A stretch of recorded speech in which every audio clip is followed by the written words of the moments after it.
Funding for this program was provided by U.S. Bank. Tools give you the edge, the upper hand. Financial tools from U.S. Bank are no exception. They simplify a complicated job. Over time, they make you wonder how you ever got along without them. For every person, for every financial need, we have a tool. Your needs, our tools. U.S. Bank. Football began at the University of Nebraska in 1890, and from the very beginning, Nebraskans embraced the sport with an uncommon passion. In the spirit of the pioneers' rugged work ethic, they first decided to call the team the Bug Eaters. But by the turn of the century, they officially became known as the Cornhuskers. There has always been a special link between Nebraska football and the Cornhusker State. That spirit and passion have become a uniting force and made Nebraska into an unlikely national football power. In the early years, there were wins over Notre Dame and Oklahoma, a trip to the Rose Bowl. There were memorable players and personalities. But by the late 40s and early 50s, there were far more trials than triumph. It took a fighting Irishman named Bob Devaney to rekindle Nebraska's championship spirit. When Coach Devaney stepped down in 1972, Nebraskans wondered what the future held. Would they return to the dark days of the 40s and 50s, or was the best yet to come? Come running, boys, don't you hear that noise? Like the thunder in the sky, how it rolls along.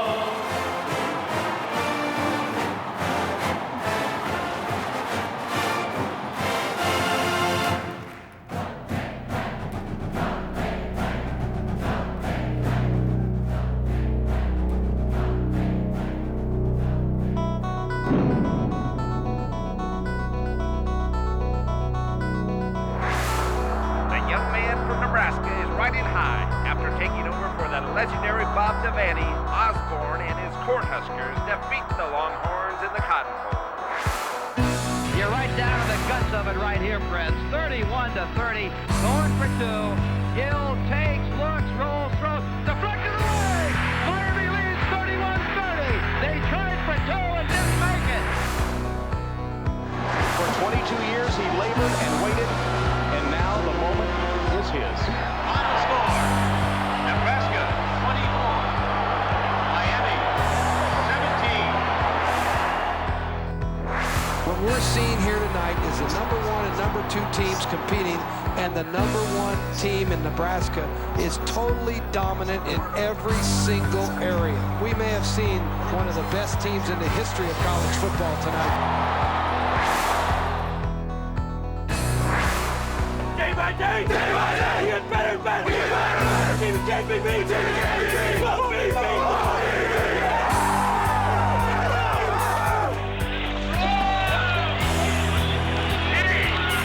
That's cool. Okay, guys. Good.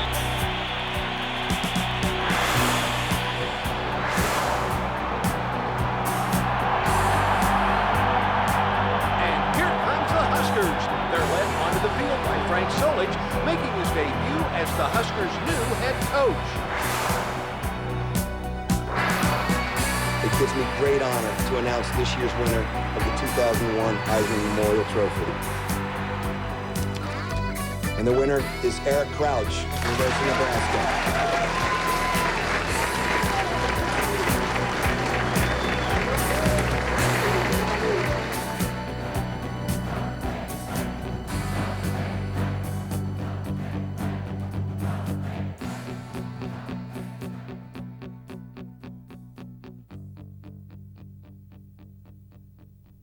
Hi, I'm Trev Alberts for Husker Century. Welcome to part 3 of our look into the history of Nebraska football. The arrival of Bob Devaney in 1962 represents the beginning of the modern era of Nebraska football.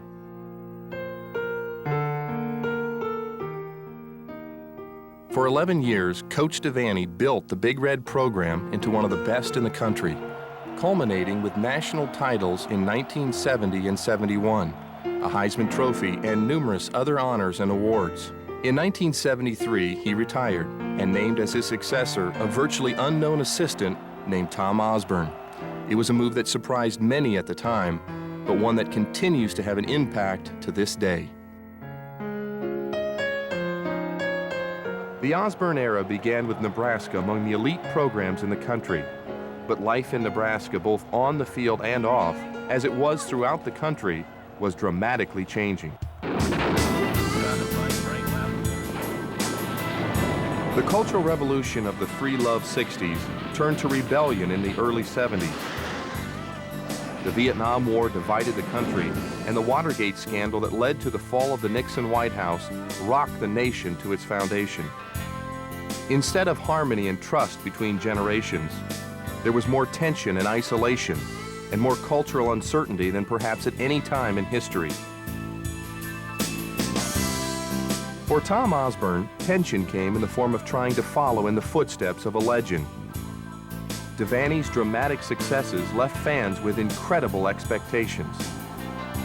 I think that's part of where some of the pressure came from on Tom, because it was so important at that point to everybody in the state. People took, I think, a certain amount of state identity was based on that football success, and on top of that, you know, here was a guy from Hastings, a native son, that was in charge of maintaining maintaining that success and really carrying the burden of this state identity.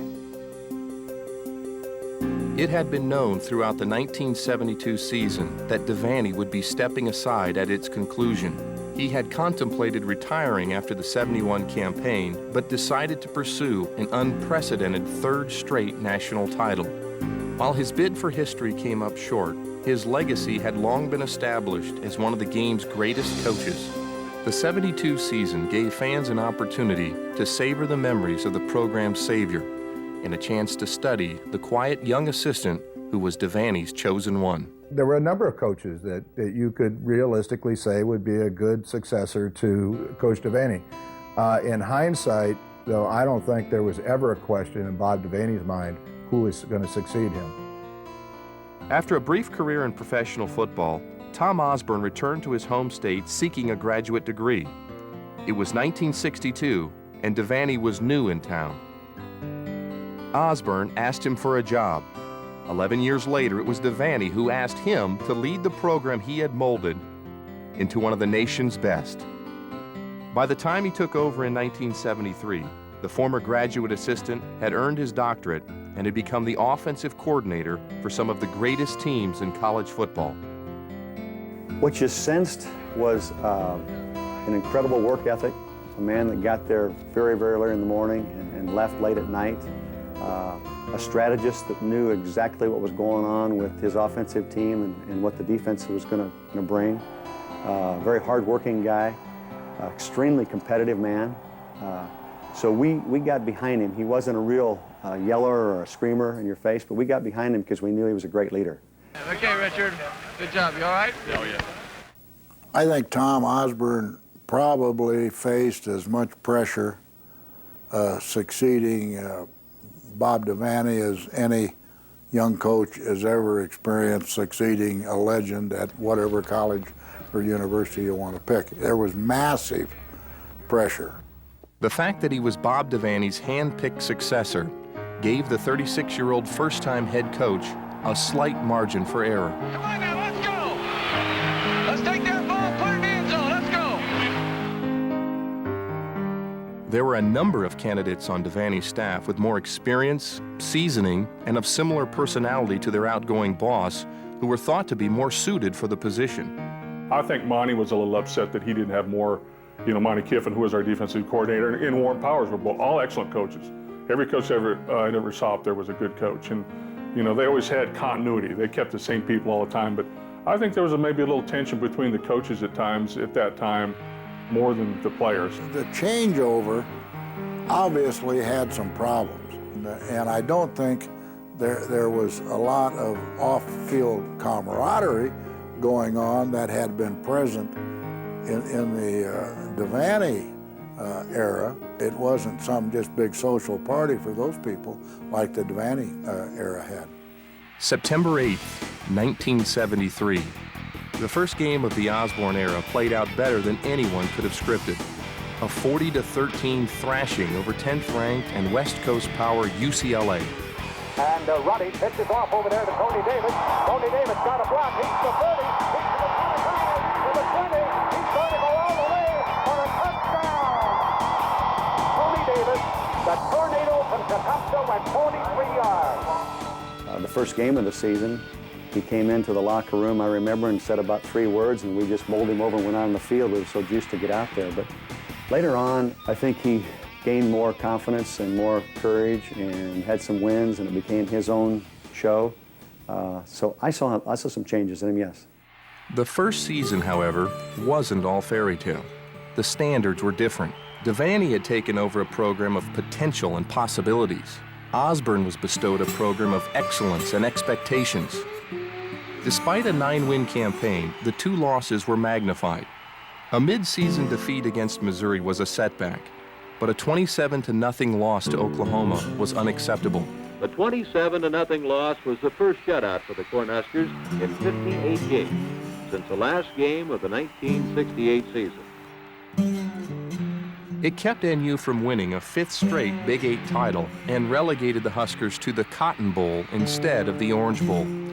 Tension that had been running high all season long reached a boiling point when Osborne didn't follow Devaney's laid-back pre-bowl practice routine. We lost to Oklahoma rather disappointingly, 27-0, and so I told him the only thing we could do would be to try to really work hard and get better and win the bowl game. Everybody's complaining. He's running, he ran us good, but we always ran, but Tom liked to run. So we were running stadiums here, and we ran hard. Didn't do any really football drills, but mostly just running. And my recollection was that John, as one of the co-captains, had a team meeting without me knowing about it. And there had been some complaining that, well, a bowl game was a reward for a good season and they shouldn't have to work hard. And I didn't see it that way. Get out, I said, okay, we're gonna have a meeting. And I didn't ask Coach either if I could have a meeting or anything. I just called it, And because I was tired of the complaining. I get everybody together and I said, what's your problem? And no one said anything. I said, okay, this is it, that's it. You guys don't have anything to say, you've been complaining to me all day. I think they were afraid to speak up then as in a big group. They didn't mind coming to me as individuals and complaining, but as a group, they didn't want to say anything. So I walked down, I'm gonna go lift weights with Darrell White, and we're lifting weights, and in comes one of the assistant coaches, Coach Osborne wants to talk to you. Was real upset. And someone, I don't know who it was, went to him and said, I was trying to boycott the Cotton Bowl. And I felt that was really not the role of a captain to say, well, we're not going to work very hard. So, I was released from the team at that time. And it went on for about a week, and then finally cooler heads prevailed, and I got back on the team. And I suspended John. I did reinstate him once he apologized to the team, and we did go down and beat Texas. I ran my punishment after the first practice I was back, gassers up and down until I couldn't walk or stand up. That was my payback, But, it was, I think it was more of a misunderstanding than anything, and there was a lot of pressure on Coach Osborne because of what happened in the Oklahoma game and because of what happened during the season, and it was all falling on his shoulders in the paper.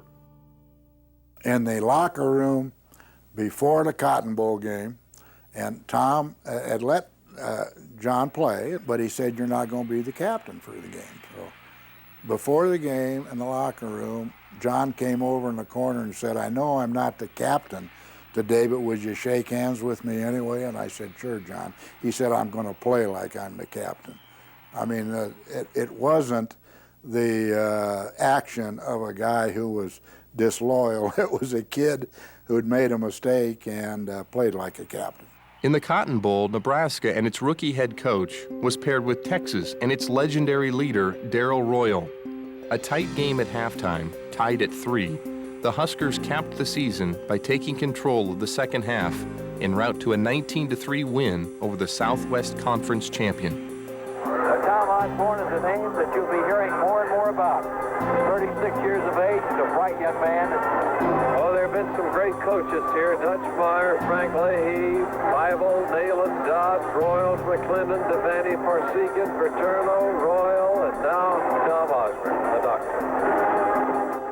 doctor. We had been through some tough couple weeks there, tough season really, you know, emotionally for him and probably for us also, but more for him. And I think that was a win for him to say, you know, we're all behind you in this and that. You know, we've had our problems, but we're all behind you. To carry him off, I think, was a big thing. I think it helped him a lot, maybe mentally, to know that we were still behind him, that he was the driving force behind us all season, and he was. Throughout Osborne's first decade, his teams won 9 or more games every season, but there was still one major frustration: the inability to beat Oklahoma.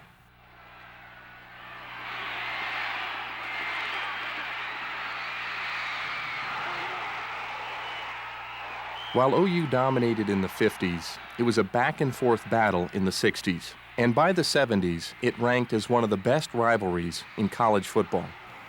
2 outstanding programs, fine players, fine assistant coaches, and when it came time to play, we had tremendous respect for them, and I think it was mutual. I think they respected us, too. The rivalry between OU and Nebraska is one of mutual respect because we both play at such a very high level of competition.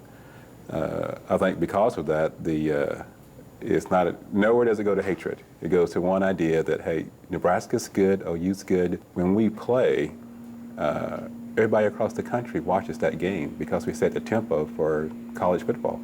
The loss in Norman to the arch-rival Sooners in 1973 was a sign of things to come. In Osborne's early years, the rivalry became one-sided, much to the disappointment and eventual displeasure of Nebraska fans. They watched as OU beat NU in each of Osborne's first 5 seasons and 8 times in 9 meetings. Whether it was a dominating win or a come-from-behind heartbreaker, Oklahoma believed in Sooner magic, and so did Nebraska, after witnessing firsthand OU's knack for making Nebraska's championship dreams disappear. I think Sooner magic is being able to play the complete 3 quarters and a half in that last part of the ball game, find the amount of energy and desire it takes to win that football game. And it is a part of Sooner magic. I think it goes down to a matter of belief in oneself and in one's team that you can win a close football game. The Sooner magic with us was just our players making plays in the 4th quarter at the end of a ball game to win. I think 6 times we were behind and we came back to win ball games with a few minutes to go in the game. I think people coined that as Sooner magic. That was just some players making some plays. Keith Jackson, Jamel Holloway, Billy Sims, J.C. Watts, Thomas Lott. It doesn't make any difference who they are. They were great, outstanding players, and players make big plays in big games to win them. Oklahoma's magician was Barry Switzer. If Tom Osborne was Superman, Switzer had a pocket full of kryptonite. The Sooners' young head coach was also a charismatic figure with a Bob Devaney-like personality. I think that was probably the most difficult part of Tom's early tenure in Nebraska, was being successful when he probably didn't have the players that Barry Switzer did. But I think Tom was as good a coach as Barry Switzer. I think Barry Switzer would have acknowledged that. Barry Switzer had the personality and the background to go to Texas and get black athletes to come to Oklahoma. And therein lies the tale. It's really that simple. And he had a personality that he got along with them. They loved him. And he had some teams. So when people talk about Tom Osborne not being able to win certain games that they thought he should win, I mean, look who's playing. In 1978, Nebraska had a 9-game win streak heading into the Oklahoma game. The Huskers were ranked 4th in the country, but Oklahoma had won national titles in 1974 and 75. And now Barry Switzer was saying this team was his best ever. OU was ranked #1 and steamrolling toward a national title.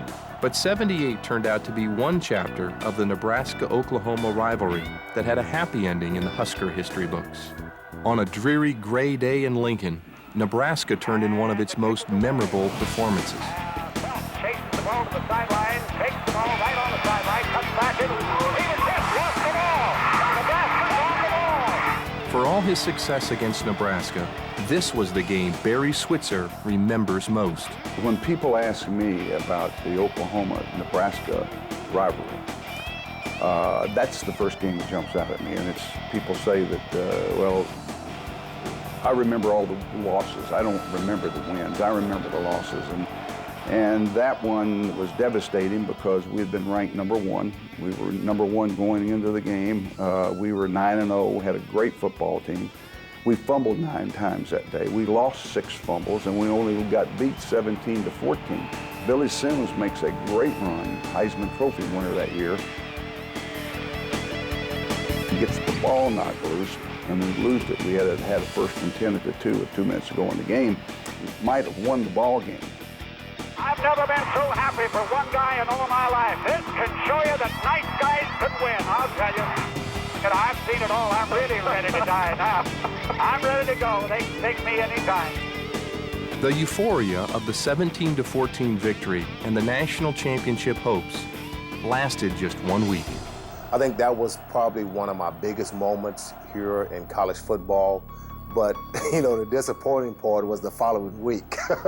And I told him, I said, I was probably depressed probably for about a good 3 weeks after that Missouri game, because every time we think about that Oklahoma game, we think about what would have been. It looks like Orange Bowl, probably playing Penn State for a national championship possibility. A week later, Nebraska plays Missouri. Warren Powers comes in here after having come in and upset Nebraska the previous year as a head coach at Washington State. Comes in here, pulls the upset against Nebraska. Taking advantage of the Huskers' celebratory hangover, unranked Missouri came to Lincoln to take on now #2 Nebraska and left with a 35-31 win. As Nebraska's national title talk silenced, what Osborne heard next was even more disconcerting. The Orange Bowl is meeting right now in an executive meeting. They're considering, I don't know, the possibility of taking us, or probably more likely to ask us to come play Nebraska again in Orange Bowl.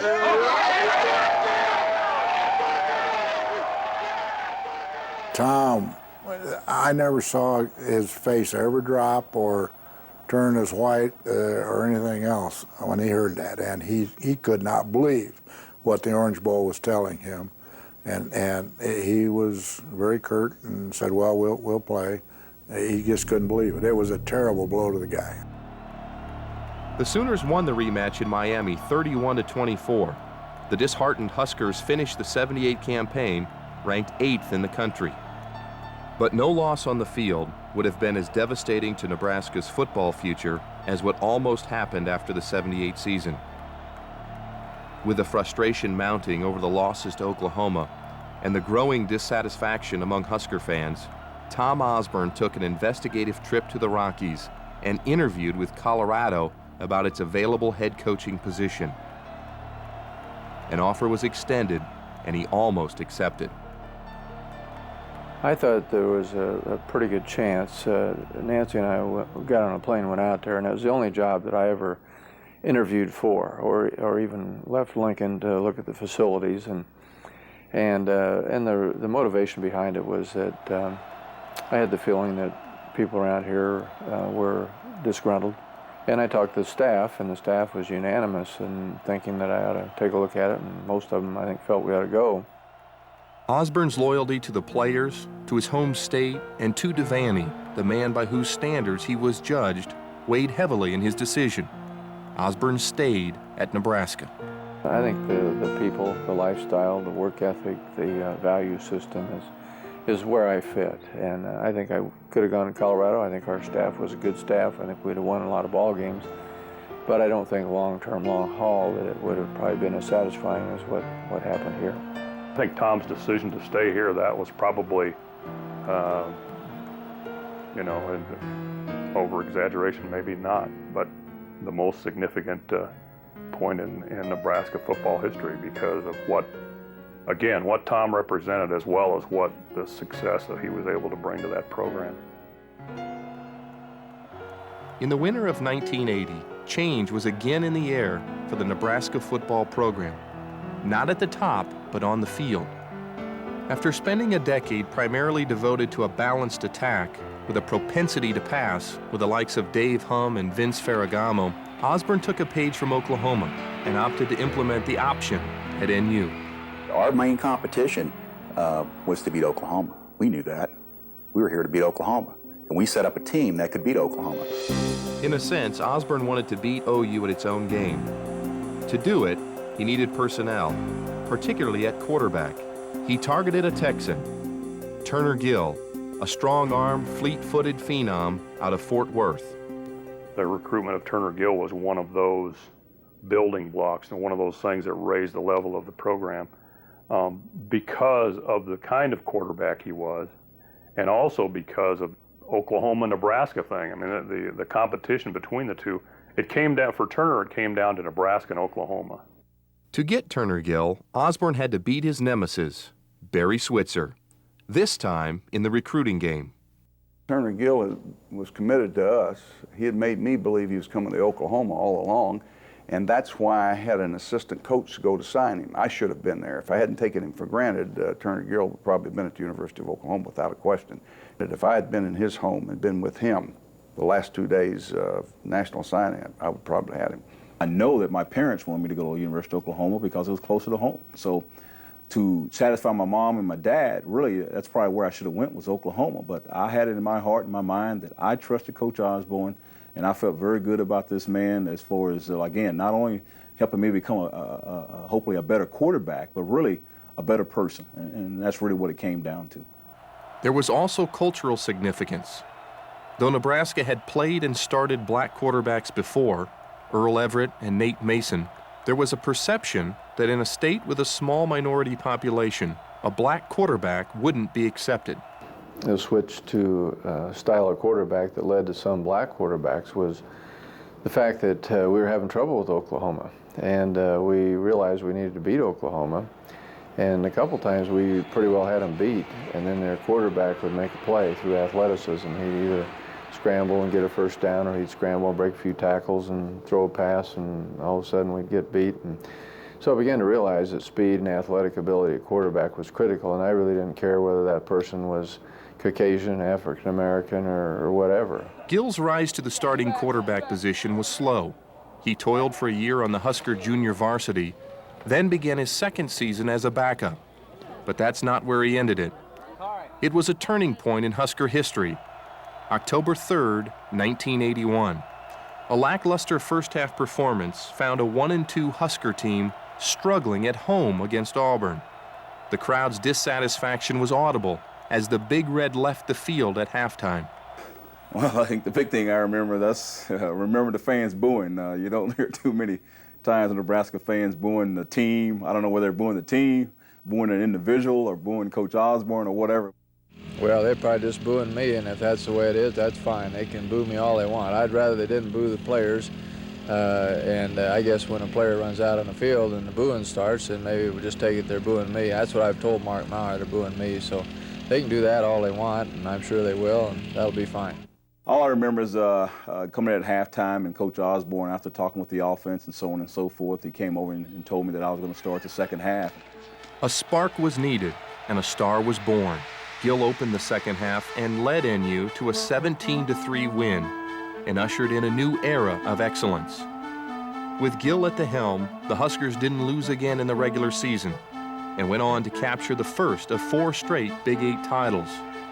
Though NU lost a chance at a national title in the Orange Bowl that season, the 1981 campaign marked the moment in which Turner Gill became the standard by which all Nebraska quarterbacks are compared. Well, he was the glue. Everybody knew that. He came in and started performing, and we knew he was gonna, but he had to get a chance to get out there. And he was one of the best I've ever had a chance to play with.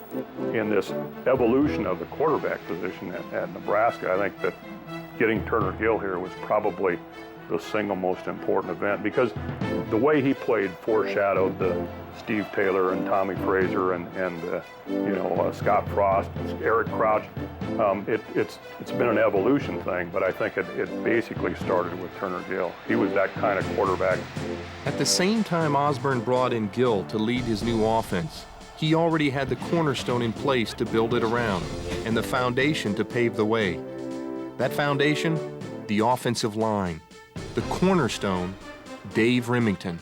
I think Dave Remington kind of probably brought the offensive line to a higher standard or brought it to a public knowledge, I guess, percent, and that everybody recognized the offensive line. When you saw Nebraska, you always kind of thought of the offensive line. That kind of just started a tradition there.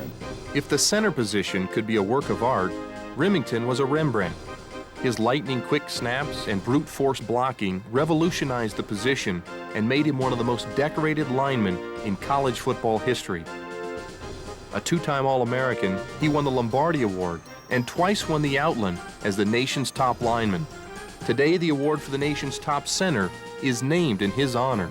The one thing that's most impressive to me about Dave Remington, and in 1981, when he was a junior, Dave Remington was voted the Big 8 Offensive Player of the Year, and he's a center. And I don't know if an offensive lineman ever won it before or after that.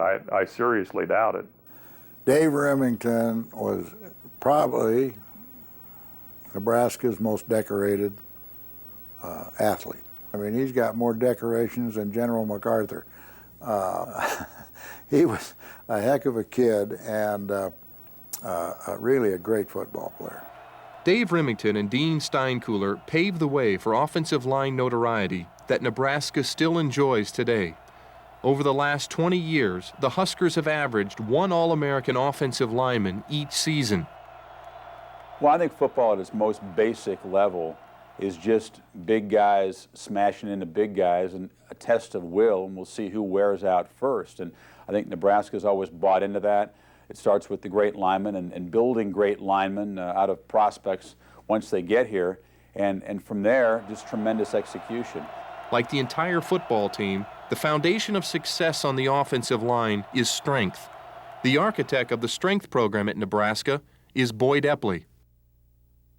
Hello again, everybody. I'm Keith Jackson. Pleasure to come back to one of our favorite cities, Lincoln, Nebraska, the home of the Huskers. That room you see there is the reason why they are so big, because Boyd Epley's strength program here is exceptional. That may be the most sophisticated weight room I've ever seen. Boyd, even as a very young man, had a lot of ambition and pretty good vision.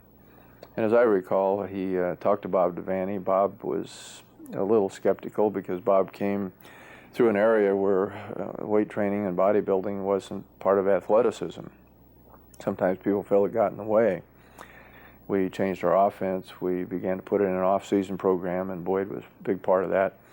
And so that's kind of where it started. And I think Boyd probably was either the first or one of the very first full-time strength coaches that any college or university had. And so Boyd has been a very big part of this program.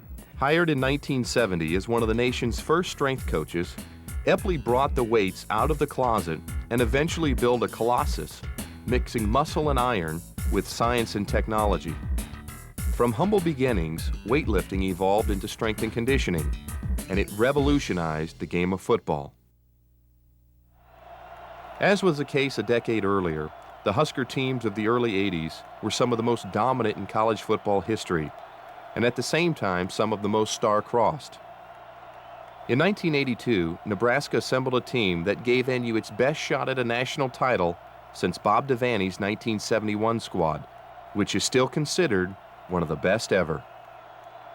We had some talent on the offensive line. We had some great talent in the backfield with Turner and Roger Craig and Mike Rozier and Irving Fryer. It was the same thing. They talked about the scoring explosion in '83, but I would put us up in '82 against those guys any day because I knew what we had up there. We were pounding people pretty good, and everybody had a job to do, and everybody did it. But the Huskers' championship dreams were shattered in the third game of the '82 season. Tom Osborne took his Turner Gill-led team to State College, Pennsylvania for a showdown with number 8 Penn State and legendary coach Joe Paterno. A national television audience watched as two of college football's best teams put on one of the best shows of the year, one that wouldn't be decided until the game's final moments. After we took the lead, and I guess it was probably a minute and 17 seconds left or somewhere in that area, and was feeling pretty good about our football team and feeling pretty good about how we ended up playing. And And all of a sudden, I remember going down on they were going down on the drive, and I think it was 3rd and, I don't know, 7 or 8 or whatever, and had a call made on the sideline there, and, you know, said whether it was incomplete or he's out of bounds or whatever, and they called him inbound. Unbelievable to see if they do this time. Nope, they're going to play action fake. Blackledge over the middle. Did he get it? Touchdown, Kurt Bowman.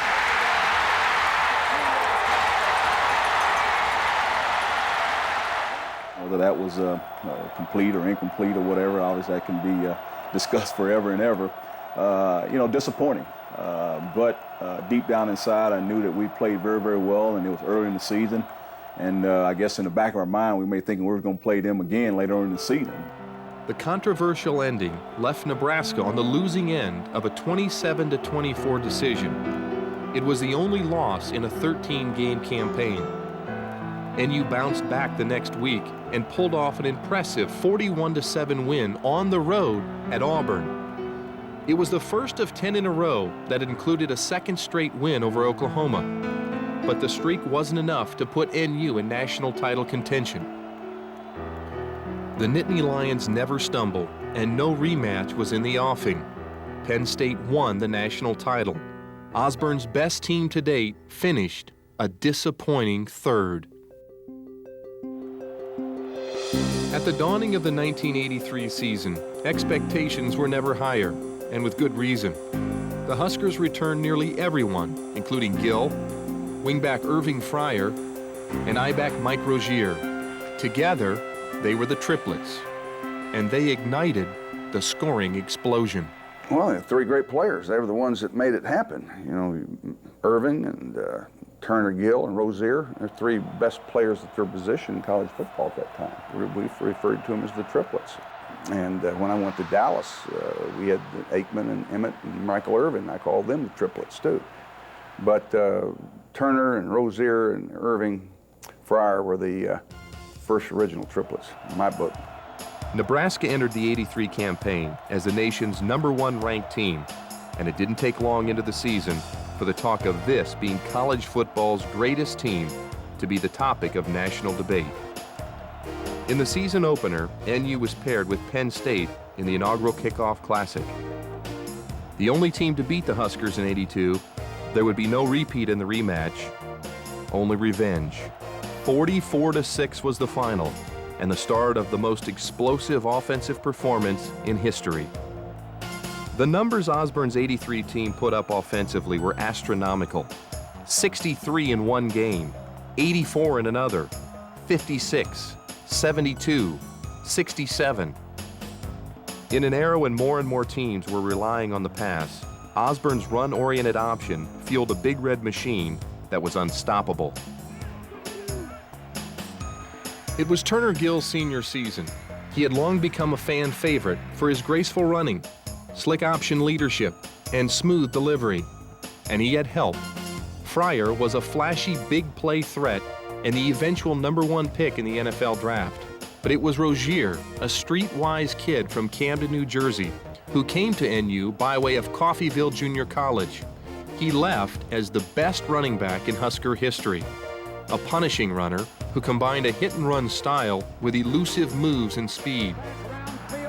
He's trying to get away. He's looking for blockers. He turns upfield. He's going to run a touchdown.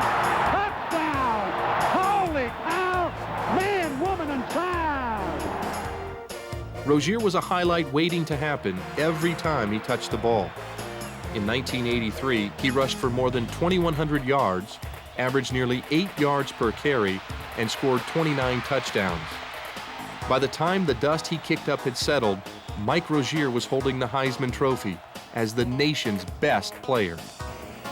From the University of Nebraska, Mr. Mike Rozier. Nebraska was 11-0, and once again, all that was standing between the Big Red and a shot at the national title was a game against arch-rival Oklahoma in Norman. Osborne and his Huskers had won 3 straight in the series. They were the unanimous #1. The Sooners were unranked. Still, the ghost of Thanksgiving's past haunted Husker faithful. Would Sooner Magic strike during a season that had been too good to be true?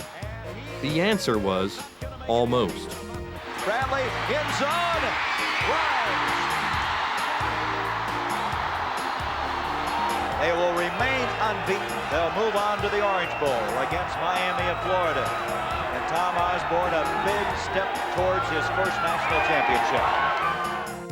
All that was left for the Huskers: win one more game and rewrite history. Definitely you knew it was going to be a very difficult game. You're playing Miami in Miami. They had everything to gain and nothing to lose. And unfortunately, there in the first half or so, didn't play very well. And would you believe it? It is 16-0 Miami. I think that most of us felt Miami could give them a game, but the Nebraska would be unbeatable. And they got into a situation, playing a bowl game, obviously on the road, that caught them off guard. It was frustrating, and the '84 Orange Bowl really emphasized the truth that a lot of people don't like to hear, and that is that defense wins championships. That was the poorest statistical defensive team we've ever had at Nebraska, and it was the best offensive team, maybe. Trailing 31-17 in the fourth quarter, and with Heisman Trophy winner Mike Rozier on the bench with a badly bruised ankle, the Huskers fought back. Backup I-back Jeff Smith scored on a 1-yard run with 6:55 left to pull Nebraska to within 7. Then, with 48 seconds to play, Smith scored again on a 24-yard run to make it 31-30. Looked over there and he gave the two signals for us going for 2 points. I knew what the play was going to be called because we had already kind of predetermined that. But in my mind, I was thinking and hoping that we would end up calling an option play. I just felt that I think that last drive or two that we had in possession that we did have some success running the option game. So my mind was one thing, but I knew what Coach Osborne was going to have in the call. And so rolled out to my right, and all I can remember is seeing Jeff Smith, thought that they had an opening there and they would get the ball in there, and made the throw, and unfortunately the guy got a fingertip, and there's no doubt there was tremendous disappointment. It's a game that has gone down as one of college football's most memorable. In Nebraska, it is the most heartbreaking. But Tom Osborne's decision to go for the win in those final seconds was a defining moment in his career. I'll tell you this, Tom Osborne in Nebraska could have had the national championship in all probability with an extra point that would have tied it. They'd have still finished unbeaten. But courage was so evident there.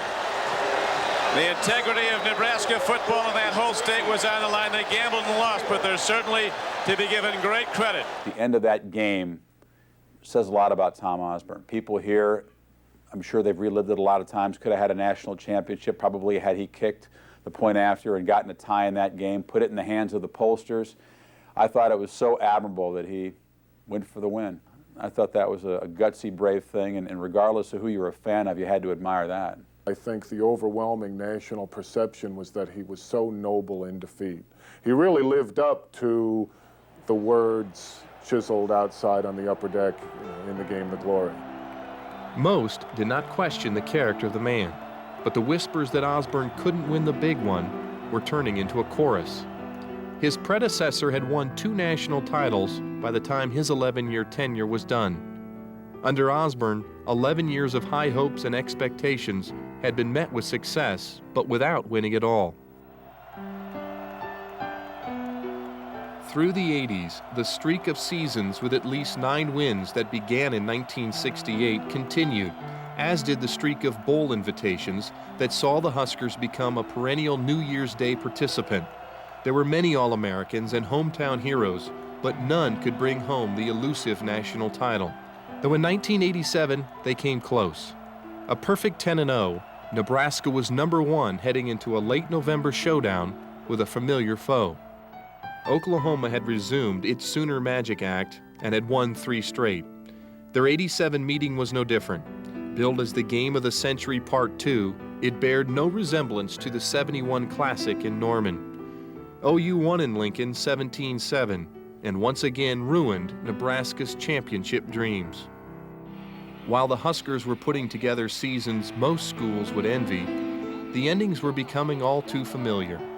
The '87 season ended with Nebraska beginning a dubious streak of 7 straight bowl losses that faded Nebraska even further out of the national championship picture.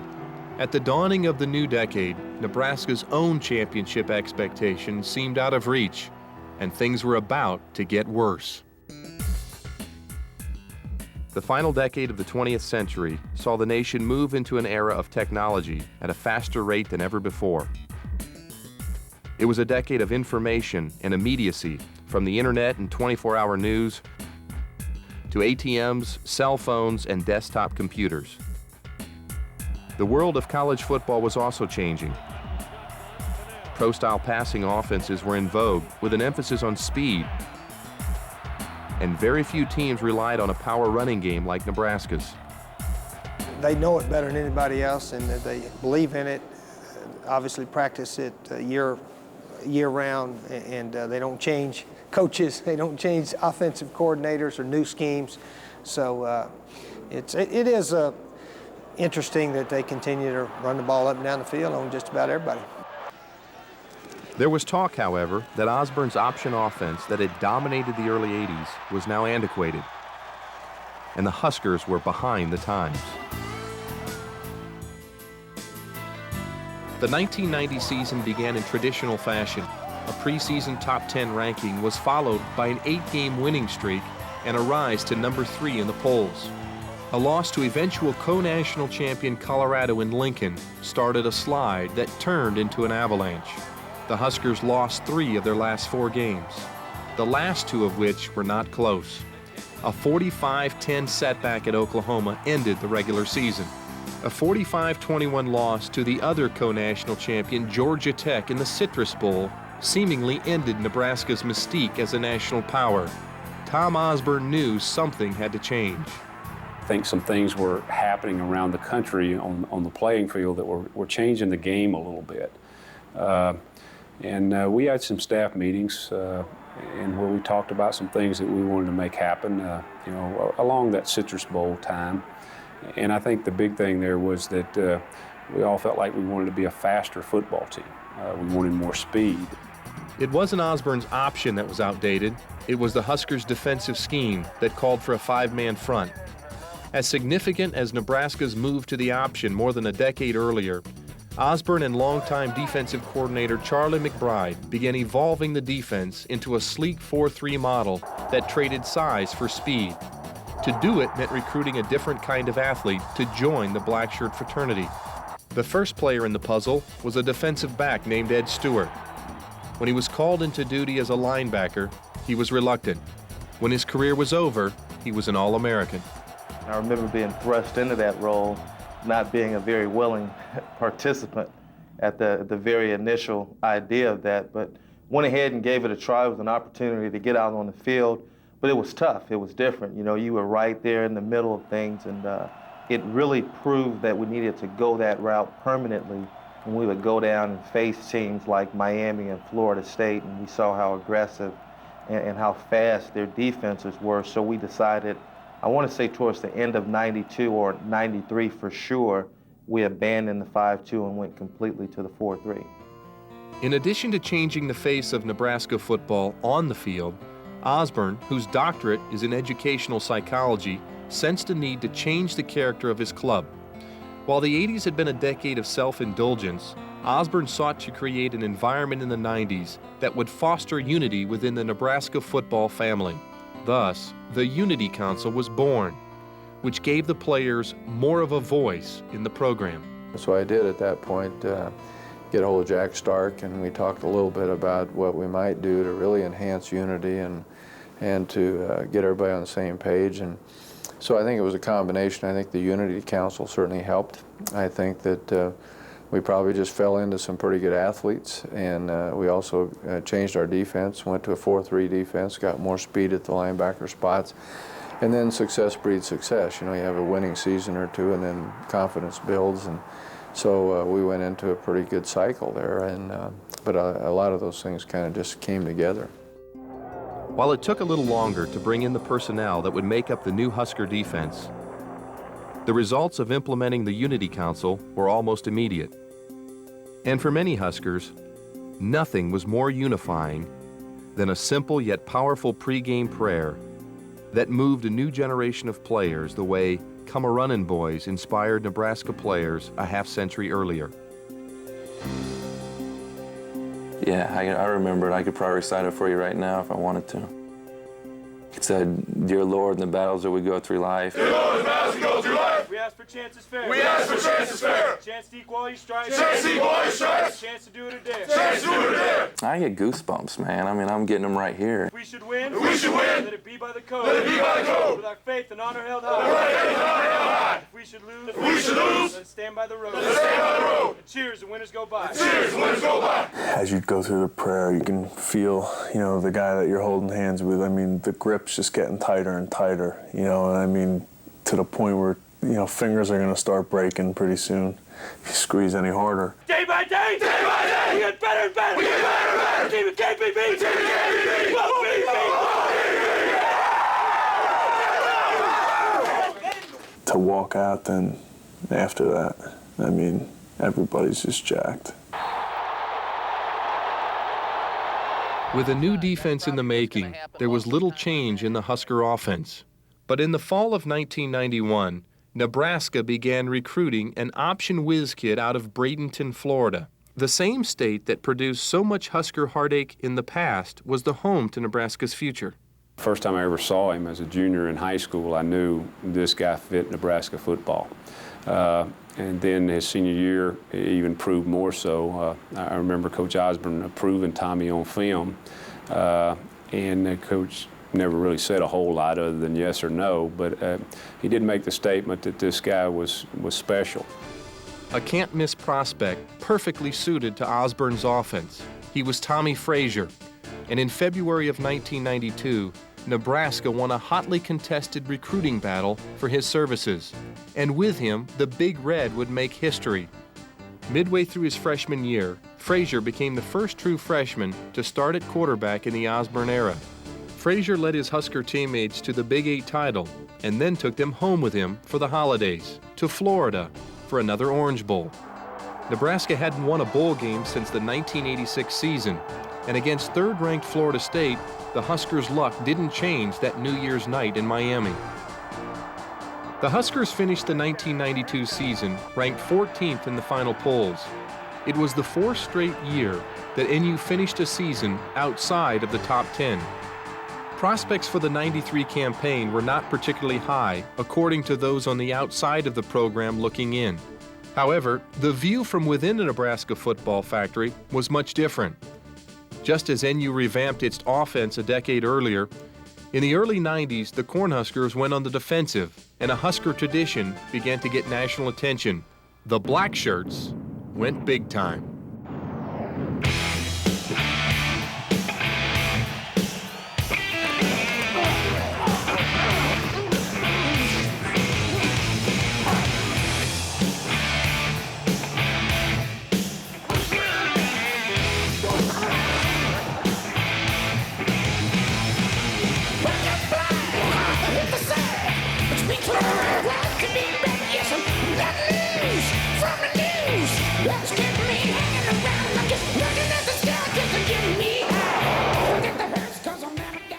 At Nebraska, one of the greatest honors a player can receive doesn't come with a trophy or plaque.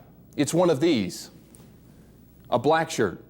To people outside the locker room, it's just a jersey, a practice jersey signifying you as a member of the first team defense. But to those who see one of these hanging in their locker, it's a link to a select few who've made the black shirts into one of the most feared units in all of college football. I mean, that was a dream. You know, when I first got here and I saw those guys, I was like, damn, you know, those are some tough guys. It was intimidating to see those guys wearing their black shirts walking back from practice. And that was a goal of mine. I wanted to wear a black shirt. Nebraska's black shirt tradition dates back to the Devaney days. It was born not by some stroke of genius. It was more like a stroke of luck. Running backs coach Mike Corrigan was simply in search of a different practice jersey. So one day he kept complaining, you know, our contrast is not great. We got to quit switching shirts so much. Let's go see what we can find. We went down to Lawler's, and I was looking at crazy greens and different colors. Finally, I said, nah, we don't have anything here. Lawler said to me, he says, come on in the back room. I got something I can't peddle. And I said, what do you got back there? And he said, some black shirts. I said, great, that's a great contrast for defense. You know, the offense is either wearing the red or the white. Heck, that's a great contrast. The man behind the black shirts in the 80s and 90s was Charlie McBride, the toughest coach on the staff. But there was more to Charlie McBride than his gruff exterior. Come on, come on, come on. Boogs, if you get any slower, your heart will stop. You gotta run. It's a family. It's a team, yeah, but it's a family of guys that care about each other. When you're out there playing together and you love each other and you're playing for the love of the game, you go out there and you play that much harder, and you don't want to let the guy down next to you. And you know, that's what Nebraska football is all about, and that's what the Blackshirts are all about. You go out there with an attitude that you're the best, nobody's going to beat you, and you love the guy you're playing next to, and you're going to go out there and you're going to do everything you can not to let them down. To be a Blackshirt, to me, is a privilege. And I think the players have picked up on that there is something there, that there is a tradition that they have to uphold. And the ones coming up in the future have to uphold the tradition. It's not want to, it's you have to uphold that tradition. Well, I think the Blackshirts are certainly feared by almost everybody that plays them. I think it's becoming a more national personality for this defense. I think people are beginning to recognize what Blackshirts means. And I think that the continuity of Charlie McBride, just a great defensive staff year after year after year, and the players that have come through here, and then put that in this environment which is just built to disrupt opponents' offenses, and you have a pretty fearsome combination. In 1993, Nebraska was a preseason #9 team, but the Big Red made a steady climb up the rankings as the wins rolled in. Ranked 6th heading into November, Nebraska jumped 2 spots after defeating Iowa State and 2 more to #2 after beating Oklahoma for the 3rd straight year. As other teams thought to be serious contenders for the national title began falling out of contention, Nebraska emerged as the challenger to a Florida State team believed to be invincible. In the Orange Bowl, the Seminoles were pegged as 17.5-point favorites over the Huskers. And he hooked it left. Florida State wins. But just as it was in 1984, the hard-luck Huskers came up short in the game's final seconds, and a national championship seemed miles away. The sting of the loss was unmistakable and unforgettable. The memory of seeing their lead evaporate with 1:16 remaining in the game proved to be a lasting one. They had come to Miami with a job to do. They left with unfinished business. The focus of the locker room after the Florida State loss 18-16, the focus was, we are going to come here next year. We don't care who we play. We don't care what adversity we have to overcome. We're going to come here and win the national championship. We played our hearts out. It was like we had a taste of the national championship. But you know what? That year, we said, you know what? We're a bunch of contenders. You know, and there's nobody out here pretending.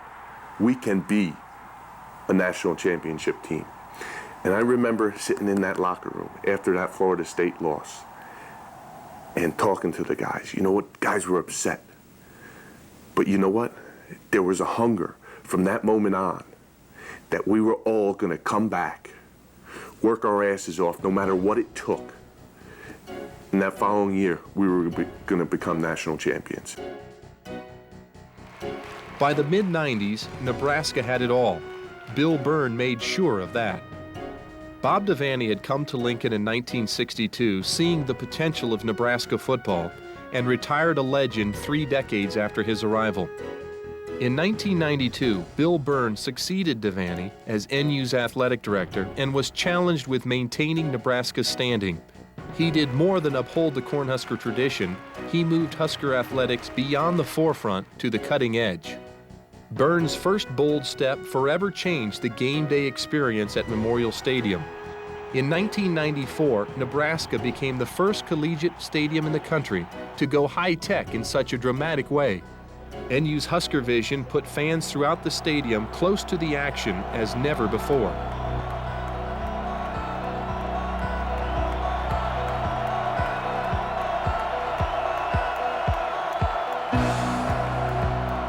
Nebraska's new tradition, the tunnel walk, brought the Huskers to the big screens and made them bigger than life each week for 78,000 fans. I was fortunate enough to watch a game a year ago during one of our open dates when they played Texas. And just some of the new innovations with the Jumbotron and how they use it and how they feature the players and just basically taking the field and making it a happening, making it a special day. I don't think there's any place like it in the country. I really don't. In 1994, Tommie Frazier returned for his third season as starter. Lawrence Phillips was emerging as one of the nation's finest backs, and the offensive line assembled in the Nebraska football factory was dubbed the Pipeline. Some called it the best ever. Defensively, the three-year evolution of the Blackshirts to a speedier, more aggressive unit was complete. But 94 was unbelievable. That was probably the most satisfying year that I ever had in coaching because the resolve was really tremendous. I mean, the focus was tremendous, the sense of purpose. And then we lose Frazier 2 or 3 games into the season, and Brooke Beringer, we had no idea whether he could play or not. And we had some other injuries and some other things that happened, but it just seemed like the focus was so outstanding that didn't make any difference what happened. We still were going to win one way or another. The Huskers began the '94 season ranked 4th. Tommie Frazier entered the season as one of the favorites for the Heisman Trophy. And in the first 3 games, he played like the frontrunner. But it was in week 4 when cheers turned to fears as his health made headlines. Blood clots in his right knee put him in the hospital. His season was in doubt. His career was in jeopardy, but his life was the priority, and one hit was too much of a risk. With their leader gone, most figured a fall was inevitable. But in the drama of Frazier's absence, a new character took center stage. His name was Brooke Beringer. A small-town Kansan with Hollywood looks and NFL potential, Beringer had been patient playing behind Frazier, but now he was given the opportunity of a lifetime. 3-16. When Nebraska lined up against Wyoming for Game 5 in early October, Beringer was the starter, but he was about to be tested again. In the process of leading his team to its 5th win of the season, unbeknownst to his teammates, Beringer suffered a partially collapsed lung. It was an injury that put him in the hospital, but not until after he finished the game. Brooke returned and started the following week against Oklahoma State. This time he didn't finish. The drama of '94 became more cinematic and more unbelievable game by game, day by day. Beringer's lung problems persisted. This time, team doctors would not let him play in the second half. Osborne turned to a walk-on from Wahoo named Matt Turman to finish the OSU game and to also start the following week at 16th-ranked Kansas State. And the question everybody's wondering about right now regarding NU's quarterback situation is this. Brooke Beringer has been cleared to play this afternoon. However, Matt Turman will start. With a small-town star on the state's biggest stage, the Huskers held on. Their unblemished record remained perfect and national title hopes intact. The Huskers went back to finishing business by overwhelming the rest of the Big 8 schedule en route to their 4th straight league title. Along the way, Memorial Stadium celebrated its 200th consecutive sellout dating back to the first year of the Devaney era. It was the Colorado game. Both teams were 8-0 and ranked 2nd and 3rd in the major polls, and both had their sights set on the Big 8 and national titles. The 1994 Colorado game here was a true showdown. It was a great CU football team. And I'll never forget walking in the stadium just before kickoff and feeling the atmosphere. And I was reminded of what a big game is like in this stadium. And right then, you just knew that no matter how many future NFL players Colorado had on the team, they didn't have a chance. Colorado's veteran offense featured Heisman Trophy winner Rashaan Salaam, along with Cordell Stewart and Michael Westbrook. But the Blackshirts were on a mission, and they led NU to a dominating 24-7 victory. Despite all the injuries and adversity they faced, the Cornhuskers rolled to a 12-0 regular season, won the Big 8 title, and earned another berth in the Orange Bowl for the national championship. Their foe was familiar, and the challenge all too common. Nebraska had to once again play Miami on its home field in order to finish #1. Taking it home. For all of his team's success on the field during the season, the night of January 2nd, 1995, belonged to the man on the sidelines. The questions regarding his ability to win the big one were about to be tested once again.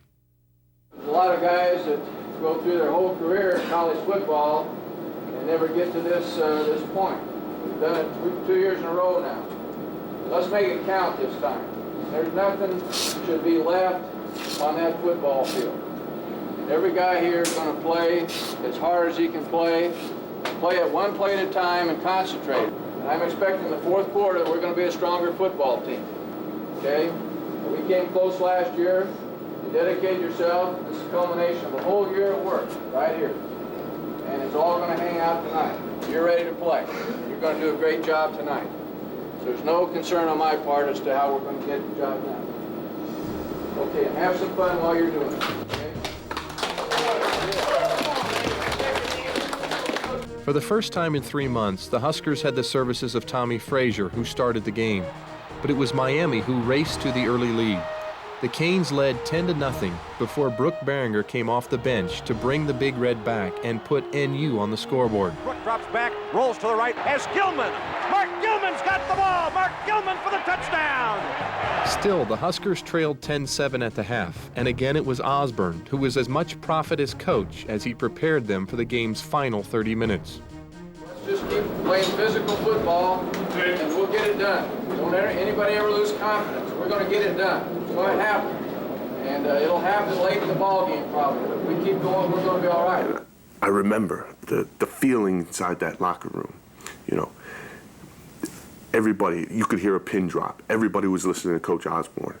And he said, if you guys listen to me, we will win a championship. We believed him. That's all it basically was. We trusted him and we believed him, and he was right, without a doubt. I remember he said this. He said there's going to be a turning point where one of those guys is going to do something stupid and don't react back to it. Listen to me. I'll promise you this. If you guys will get your hands down, they're going to get a critical penalty at a time that's going to kill them. But the thing that you can do that will hurt those guys the most is to have the penalty walked off. You can't hurt a guy with all this equipment on. So don't be pushing their mouth, and I don't want to see one more incident of that. Just play harder. The more they talk, the more that kind of stuff they do, the harder you play. You know, it just seems like everything that man says, it's like he can see into the future. Listen, fellas, we're going for the national championship. We've got 30 minutes to get it done. Let's get it done, okay? No excuses. Captain, let's sell out. Miami opened the second half with a 78-yard touchdown drive, but the momentum shifted on the Hurricanes' second possession when push didn't come to shove. When the Canes lost their cool, Christian Peter kept his. A personal foul penalty moved Miami back. On the next play, the Blackshirts made the Hurricanes pay for their mistake. Get it for safety.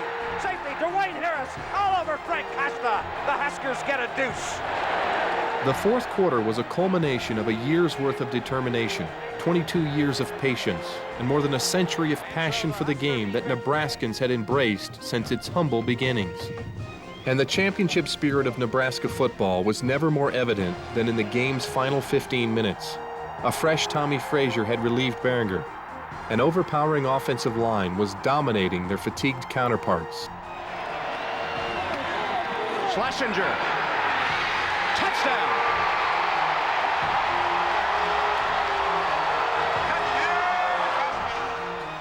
Corey Schlesinger's first touchdown tied the game. His second won the national championship. Schlesinger and Phillips in the eye, the snap to Tommie, and the give on the trap play, and it's Schlesinger inside the 5, and there for the touchdown! He's got the touchdown! It's the touchdown for Corey Schlesinger, and Nebraska takes the lead!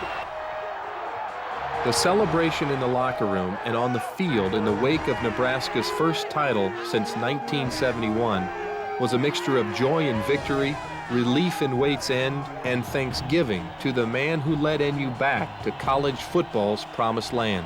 The one underlying thing was that you wanted it for Coach Osborne because he was such a caring, loving leader that just treated you the right way, and you wanted it for him. been so close and yet had not gotten it done, and then finally to have broken through and to win it all, I thought was just a tremendous feeling for everybody, and that poured out in the locker room after that game. I am very happy because Tom deserves this, because he had a great deal to do with the last national championship, and he deserves this one. It made me feel very good. Hey. It was a celebration that echoed back home that night and into the next day when the champions returned to Lincoln to a spontaneous homecoming parade. Thousands of people lined the streets in temperatures well below freezing, and thousands more waited in the Devaney Center. I just want you to know we didn't win this just for ourselves. We won this for the whole state of Nebraska. Go Big Red! It was a championship 22 years in the making. The next one wouldn't take so long.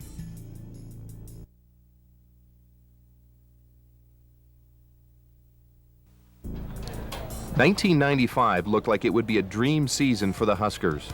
Tommie Frazier was back. So were Lawrence Phillips and the majority of the Blackshirts.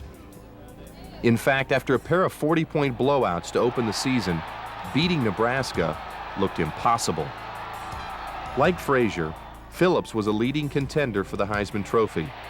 After back-to-back 200-yard games to open the season, it looked like a one-man race.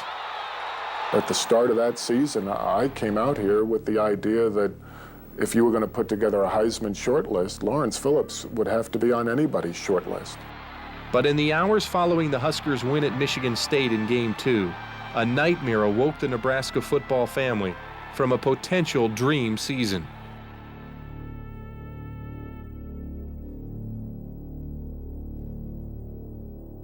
While awaiting resolution of his case, Phillips was suspended by Osborne and missed the next 6 games. Phillips was vilified by local and national media. Osborne was labeled by some as a win-at-all-cost coach, but the team remained unified. It hurt the team a lot because we saw the pain that Coach Osborne was going through, and it was our actions that was having all the arrows shot at him. And Coach Osborne stood up and said, hey, you know, I can take all the shots. All I want this team to do is continue playing good football. They could have easily cracked. They could have fallen apart. They could have started pointing the finger at each other, or this guy or that guy, and they really didn't do that. And so they really cared about each other, and they really picked each other up. Off the field, however, was a different and difficult story that did not go away. In more than 20 years as Nebraska's head coach, Osborne had never faced a greater challenge than in his handling of Lawrence Phillips. To know the character that man has and the character that he instilled into the program, and then to see the national media put a totally different spin on it and make it look like we're a bunch of convicts or whatever, I think that really hurt him. And I just think for Coach Osborne's sake, it's important that people know that he had the best interest of everyone at heart, and there was no way that he was going to sell out one of his players, because he really cared about every one of us. Coach Osborne really stuck with Lawrence Phillips because what was best for him. It wasn't necessarily what was best for the football team. Lawrence Phillips didn't have any place to go and any place to really continue to better himself as a person. So Coach Osborne, I think even as our staff and maybe some of the administrative people, is really what was best for Lawrence Phillips. What was best for him to help our society. Right now, I'm a perfect example of a Lawrence Phillips. The difference between me and Lawrence is, I think, that with me, Tom won. He gave me an opportunity. Good job, Junior. I think if I'd have been dismissed off the football team, I'd have been lost. But because he gave me that opportunity, it allowed me to grow and mature. And now I can say I learned a lot from, what he done, the example that he lived, and the things that, he done for me as a person. I had so many problems. A lot of people would have just said, who cares about Christian Peter? Forget about him. He's doing more harm to us than he is helping us. But Coach Osborne wasn't like that. He continued to help me and help me and help me. And without him, I don't know where I'd be. He's helped so many people, become the people they are today. And You know, he's just touched so many lives, and he's a remarkable individual. And you know what? Every single one of his players will tell you the same thing. We love that guy like you can't possibly imagine. Phillips eventually returned to the team late in the '95 season. As it turned out, while in Lincoln, he seemed to make the most of the opportunity and structure Osborne had given him. The following spring, although just a junior, Phillips was the #6 overall pick in the NFL draft by the St. Louis Rams. Unfortunately, when he left Nebraska and his coach behind, his once bright future dimmed again.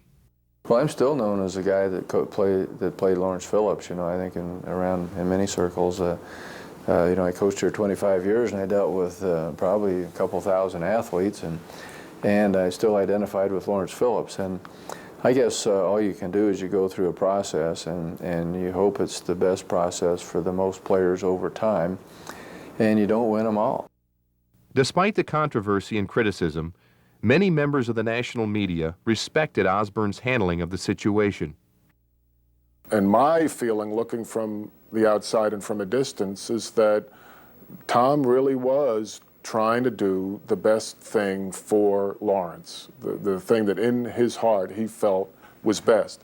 Now, pack journalism being what it was and what it is, the perception at the bowl game was that he was brought back to win a football game.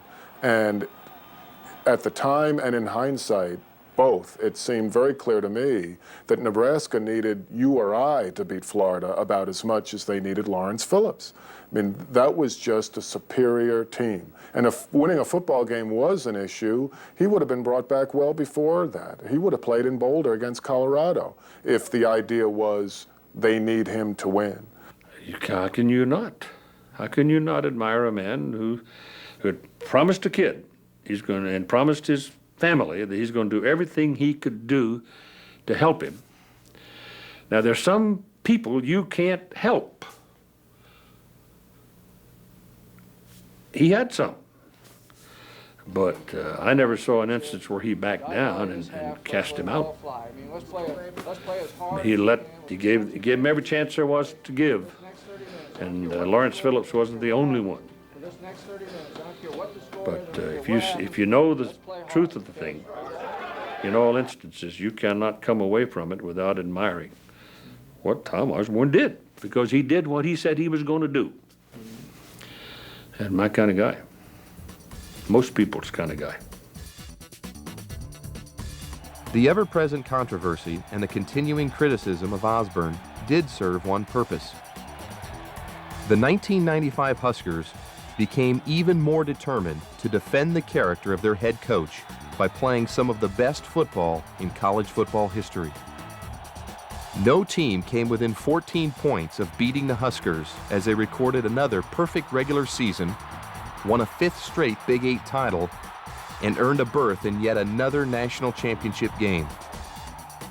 This time in the Fiesta Bowl against second-ranked Florida.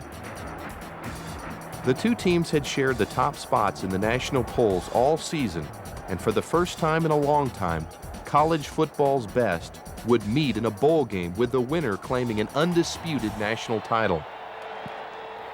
Though Nebraska was #1, the Gators were favored. We were determined to go out there and just prove to everyone that no matter what happened to this team this year, no matter what people said about us, it didn't matter to us, because we were going to prove that we were the best team on the football field. Most observers felt that the Gators, with their fun and gun offense, had superior speed and athleticism. Little did they realize, Florida was about to meet a Nebraska team that, through adversity, had become one of the best of all time. The '95 season was a season that virtually that team went through to a degree almost untested. And generally that doesn't happen in any sport. You begin to understand just how good a football team it was in '95. They were maybe one of the very best football teams to have played the game in the history of college ball. When the Huskers and Gators made their way to the field just before kickoff with sights set on the national title, their focus was lost in a sea of red. Some 40,000 Nebraska fans made up the majority of the sellout crowd. I knew we only got 12,500 tickets, and I thought Nebraska only got 12,500.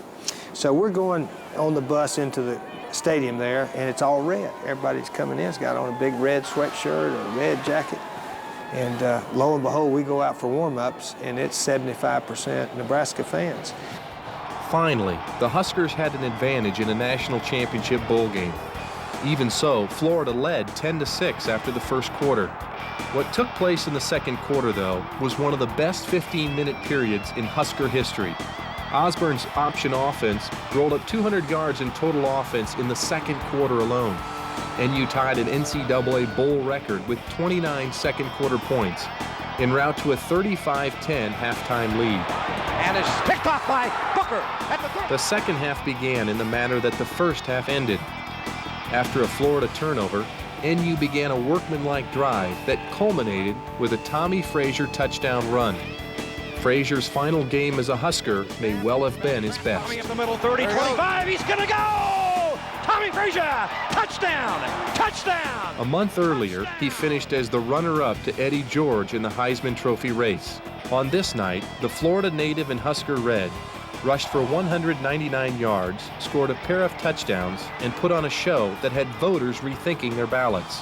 He may not have taken home the Heisman, but Frazier wound up wearing another national championship ring. Tommie was electrifying and unstoppable, and that was never more true than on his 75-yard touchdown that will forever be known in Husker history as the run. Oh, they don't have him yet.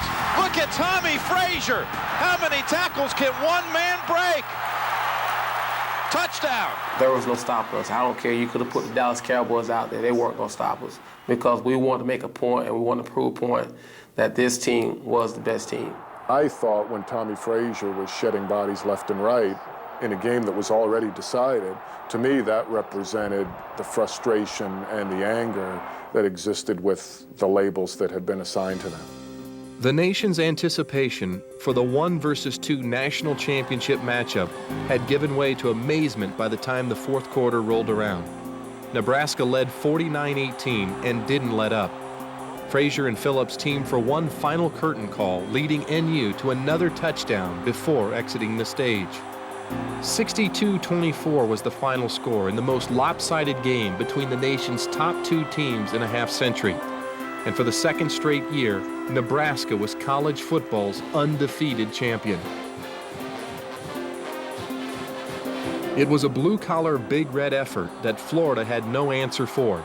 The offensive line was overpowering, the backs were elusive, and together the Huskers rushed for a bowl record 524 yards. Defensively, the changes made early in the decade peaked in 1995. And the man who put it all together was understandably proud of a team that had rallied around him all season. Okay, let me just add a word with you guys. Really proud of your efforts and proud of what you've done, and I think a lot of it, is simply because you cared about each other and you worked hard.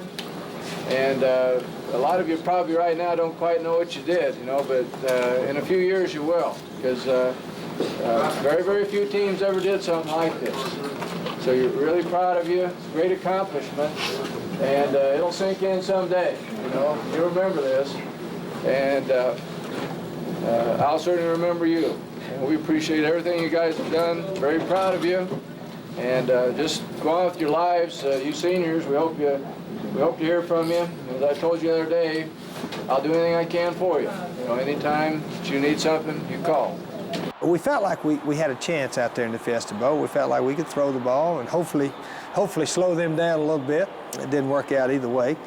They were by far the best team we'd played in my 11 years at Florida. They could run, they had excellent defense, well-coached team. And talking to Coach Osborne later, he said that was probably his best team ever here because statistically they just beat everybody soundly.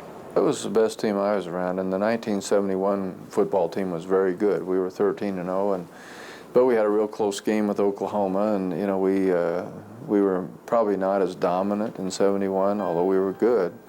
as maybe we were in '95, and so it was the best team that I was around. There were a number of personalities on the '95 Huskers who endeared themselves to Big Red fans, but few were as popular as the backup who had become a star. A year earlier, with Frazier injured, Brooke Berringer stepped in and kept alive Nebraska's hopes for a national title.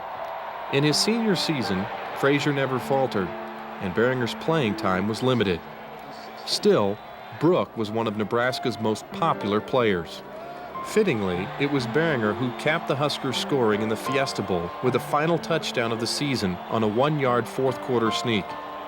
It wasn't the way he envisioned his senior year, but he had established himself as a professional caliber quarterback, and scouts had taken notice. In fact, many people thought he had as much or more potential to succeed in the NFL as anyone on the team. He never got the chance. One of our teammates was died in a plane crash, and it was Brooke, and you know, it was like losing a family member. You know, it wasn't one of your immediate family members, but you know, here was a guy you played with for 5 years, you know what, who shared, you know, blood, sweat, and tears with you. You know, it would do anything, you know, for you, for the program, and now he was gone. We all love him, and, you know, we miss him so much, but he'll never be forgotten, and he's in a better place right now. To lose him at that point in his life was really devastating to everybody, and but I think the good thing was that you realized that the 22 years that Brooke had were lived the right way, and so sometimes it isn't the length of life that you have, but what you do with what you've been given, and so Brooke had a great impact. Two brothers, Joel and Jeff Makovica, played key roles in the Huskers' championship runs in the 90s. They grew up on a farm near Brainerd, Nebraska. Population, 326. The Makovicas weren't highly recruited, so like hundreds before them, they walked on with a dream of playing football for the Nebraska Cornhuskers. Both would eventually earn scholarships and even become starting fullbacks for the Big Red. My brother and I and my father, on the weekends, we'd go out and we'd make some fence north of here, and you'd listen to Lyle Bremser on the radio, and you picture in your mind doing what some of those guys were doing. I remember playing in the backyard, and I was always Mike Rozier, and Joel was always Turner Gill.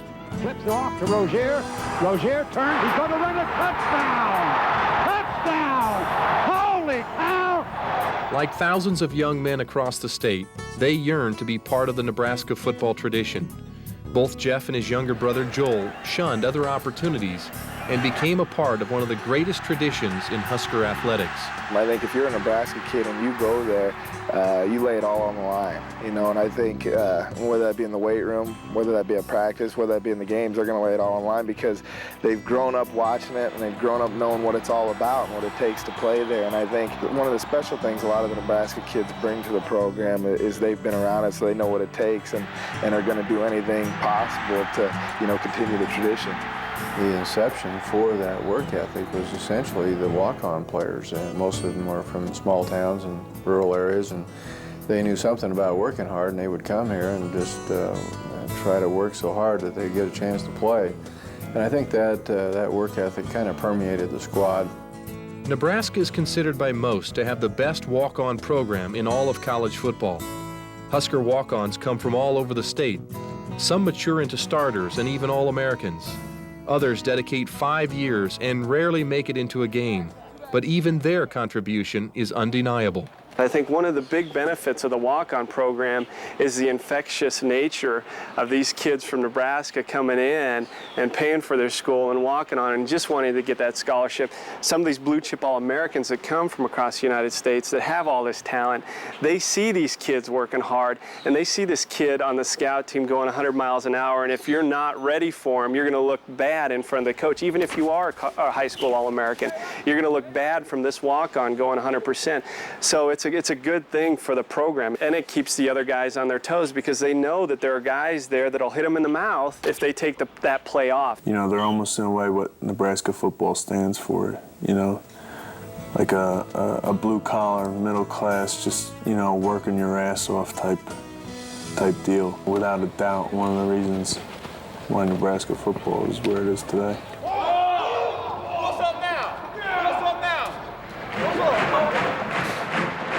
In 1996, the Nebraska Cornhuskers entered a new era with the formation of the Big 12 Conference.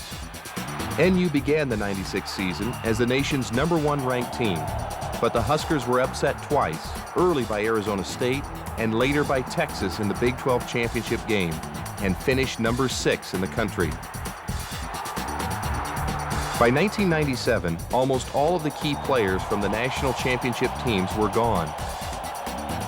On offense, the Huskers were now depending on a trio of Nebraskans: Scott Frost, Amon Green, and Joel Makovicka.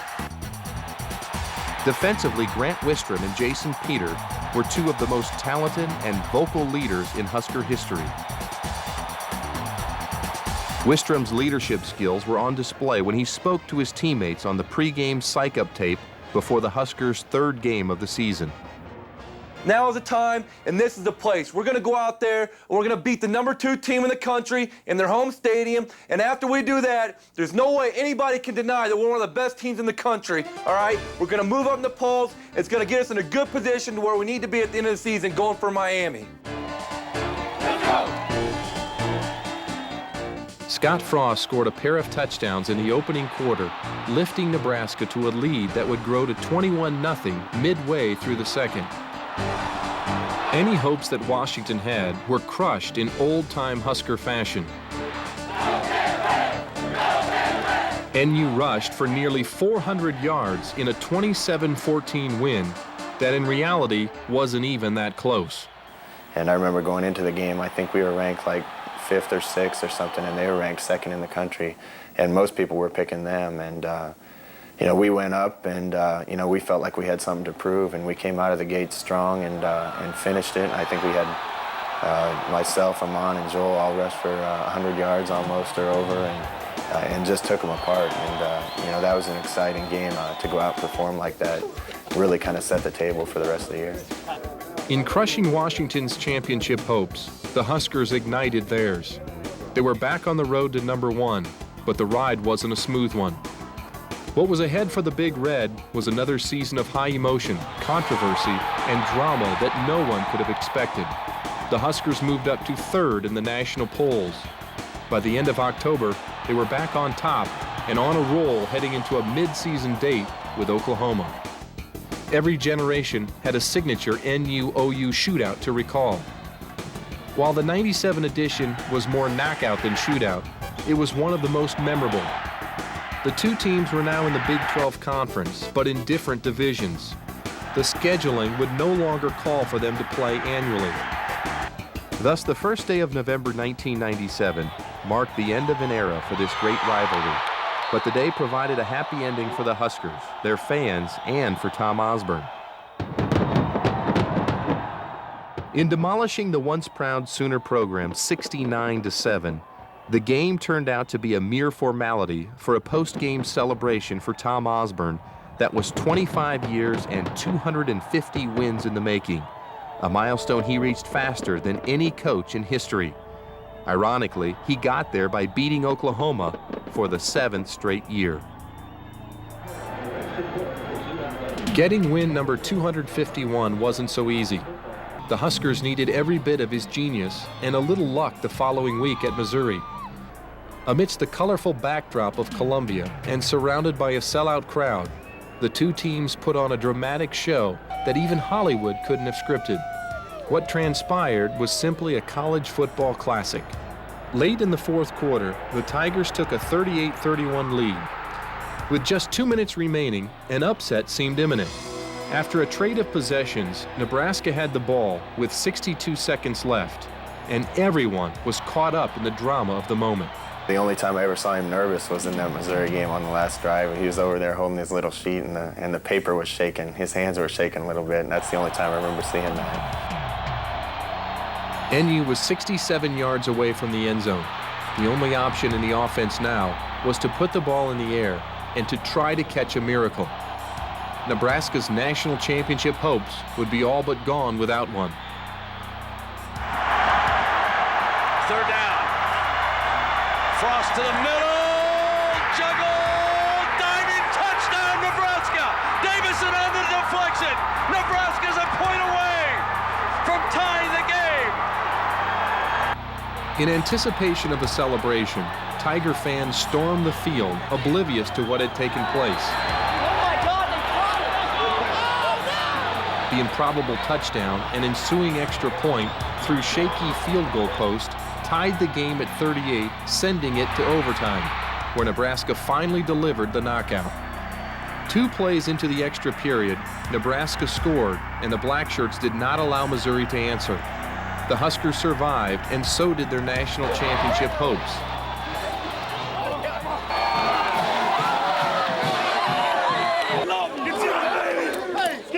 You know, you can learn a lot from a game like this, and very grateful that we were able to pull it out.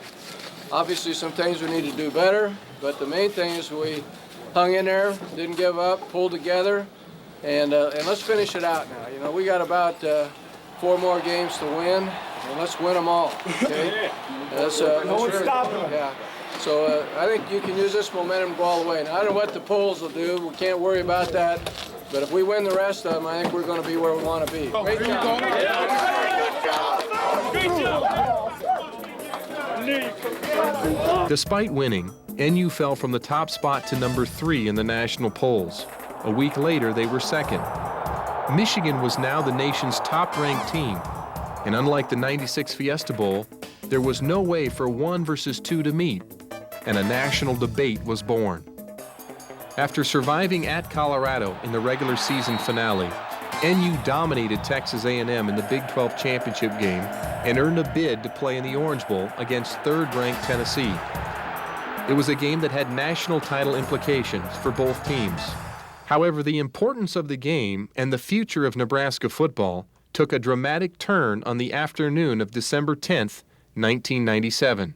You know, at this time, obviously, I'm going to step aside after the bowl game. I want to make that very clear that it's got to be after January 2nd, and I may even stay on through February 4th if I can be of help in recruiting.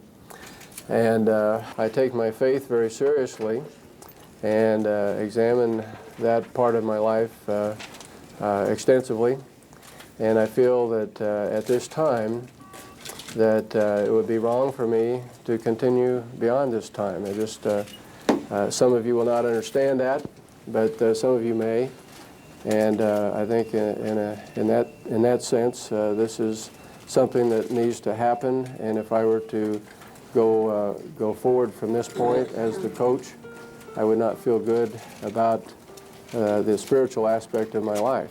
Tom Osborne has always been a private man in a very public position. When he made the stunning announcement that he had decided to retire, he kept the reason for his decision private. I've said many times that I'd made a promise, and the time came. You know, I said 4 or 5 years before I was going to go so long. I did. Time came, and then you either fulfill your promise or you don't. So that was the number 1 issue. There were secondary or ancillary issues, but that was it primarily. And certainly I had some atrial fibrillation that last year, but you know, a lot of people live with that. I think Nancy had paid a great price, and she still is to some degree. My kids had paid a price, and but the basic reason, the thing that caused me to leave, was a promise that I had made 5 years before. Tom Osborne was leaving the game at the pinnacle of his success, just as Bob Devaney had. And just as Devaney had done upon his retirement, Osborne handpicked his successor, Frank Solich, a fullback for Devaney and a longtime assistant to Osborne, would become the next head football coach at the University of Nebraska. The fact that Tom had the confidence in me to move me forward, you know, was just a great feeling, because Tom has such a love for this state, for this football program, for the athletic department in general, and this university, that him feeling that I was the right person for that certainly made me feel great, gave me a great deal of confidence. It was gratifying to be able to walk away and see all the coaches stay, and to see Frank become the head coach. And so I think the continuity has been really important around here, and that goes clear back to 1962. And so I was glad to see that that was able to continue. At the time of his retirement, Tom Osborne was the nation's winningest coach and one of its most respected. His Huskers won Heismans, Outlands, and Lombardis. Dozens were named All-Americans for their performance on the field, and when it came to producing academic All-Americans, no school was even close. After a quarter century of his leadership, Nebraska had become a model of stability and excellence. Tom is, first of all, he's a legend in his time. His shadow stands as tall and as long as any coaches in NCAA football. He was a man that followed a legend and was able to expand and build on that. I really think Coach Osborne is one of the best to ever coach in the college ranks. He's a wonderful guy to start with, sincere Christian man, and certainly has a love for his players. And he's just a good coach. He does it his way. He didn't copy his style after anybody. I admire him because he always called the plays. He ran the offense. It was his offense. He didn't have to hire a guy, and he didn't stand on the sideline and watch the game. When I think of the coaches that I've been against, I think he probably symbolized what was good about college football more than anybody I ever coached against. He was a quality human being, and he had a great football team, and his teams always played well. But again, Tom Osborne has been one of the great coaches of all time in the history of college football.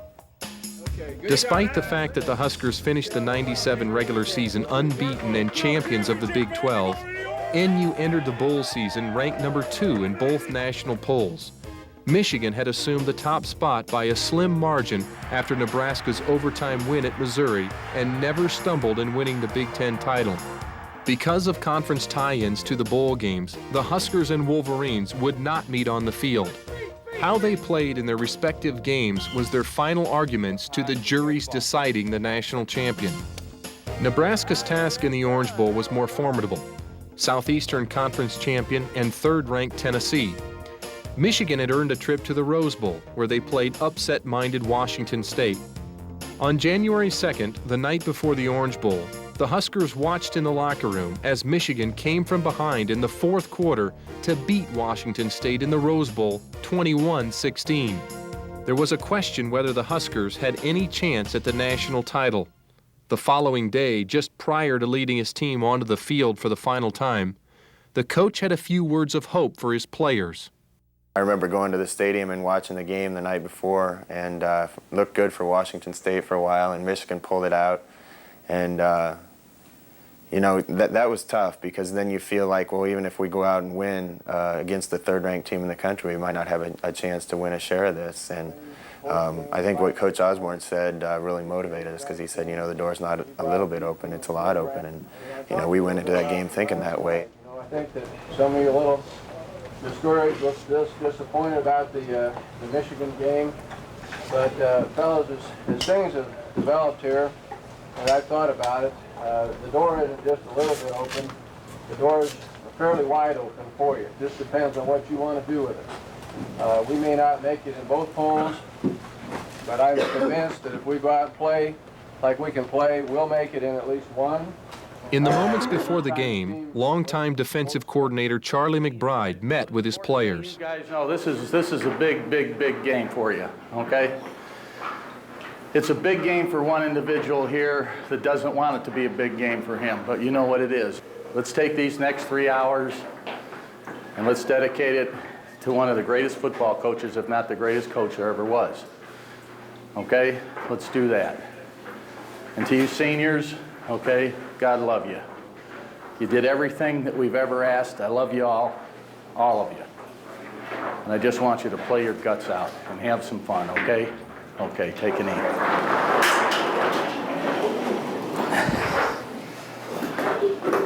There was no way that that group was going to let him down.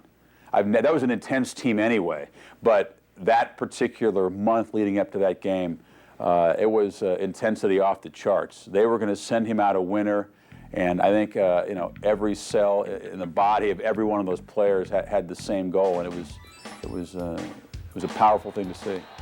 For Nebraska to send Osborne out as a winner and national champion in his final game, the Huskers had to put together a dominating performance against a team that had their own dreams of being #1. All-American quarterback Peyton Manning was the leader of a high-powered Tennessee offense that proved to be no match for the Blackshirts. The Huskers had weapons of their own and some new tricks up their sleeve. What do we got? 3rd and 5. 3rd and 5? Let's go.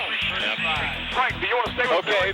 Yeah. Let's go double wing, 11 wall, check. Double wing, 11 wall, check. Hurry up, let's go. Got a good play. Touchdown. Okay. Okay, 1-1, right? Yes, 1. Okay. 1 point. The Huskers led 14-3 at the half, but there was still much work to be done. Got to rejuvenate a little bit at the halftime. We just got to knock them down again, okay? Right, baby. It'll happen quicker this time. After 6-7 minutes, you'll have them right back and just keep hammering it. It's really important how we get a good kickoff return, and we really do a good job on this first drive. We'll take the football, and we'll probably be receiving at the far end. Go, baby. Yeah, let's go.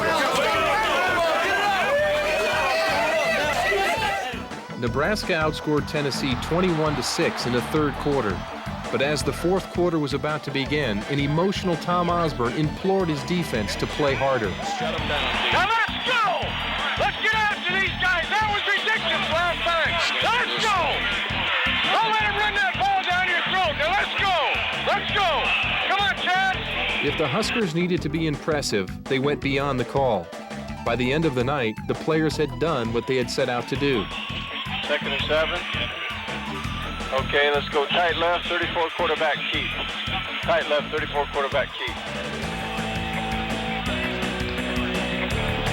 Put it in. Touchdown. Hey, coach. Yeah, congratulations. Yes, sir. I think we got it. Good job today. Tremendous. Okay. They're going to have to give it to us on that one pull. I hope so. Yeah. Okay, good job, guys. Good job. Your players did everything they could. I'll tell you that. Yep. The Tom Osborne era ended with a 42-17 dismantling of the nation's 3rd-ranked team.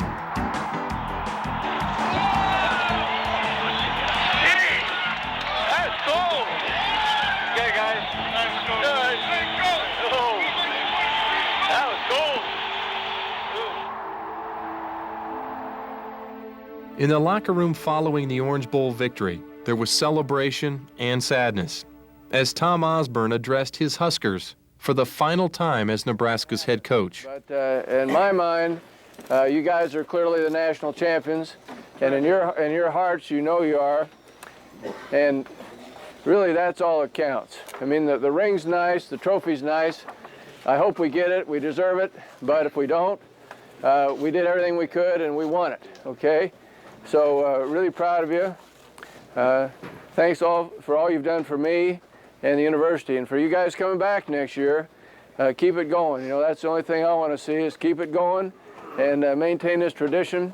Great coaching staff. Appreciate them very much, and they've meant the world to me.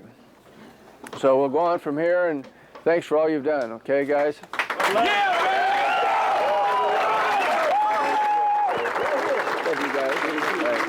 After the game, it was announced that Michigan had been voted national champions in the Associated Press media poll. At 2 in the morning, the Huskers found out that the coaches had voted Nebraska #1. It was about an hour after that announcement that I think almost the entire offense was out on the beach, and we all stripped down naked and ran a simulated play into the ocean and went skinny dipping for about 5 minutes. We were all so excited. So that's probably not something you should put on there, but it was quite a moment. The Tom Osborne era was one of unprecedented success. 255 wins in 25 years. In his final 5 seasons, Nebraska won 3 national titles, 4 conference championships, and a record 60 games. Tom Osborne also became the first coach in college football history to win a national championship in his final season.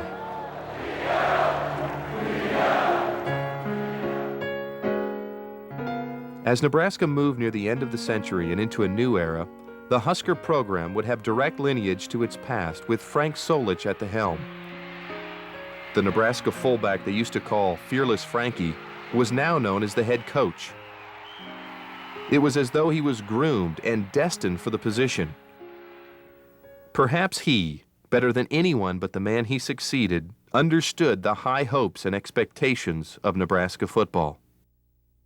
I can't imagine stepping into those kind of shoes. I think it's just an awesome responsibility. I think when your head hits the pillow at night, if you're not thinking about upholding that legacy and living up to the amazing standards that Coach Osborne set, you're not human. Solich was just the 3rd head coach in 36 years when he took over after 19 years on staff. His tenure as an assistant wasn't an exception. At Nebraska, longevity is the rule.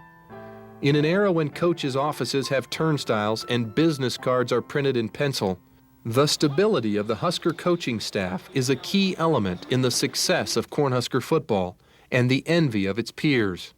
Well, the normal approach when a coach leaves or a coach retires is that there are some coaches on the staff that are upset because they think they should get the job or they're not pleased with what happened. Certainly that happened after Tom got the job. After Bob retired, there were 2 coaches on the staff that left, and I don't know all the details, but all of us, of course, were committed to the program, committed to staying, and then Frank had the most difficult job of having the most injured team I've ever been a part of in 40-some years of coaching.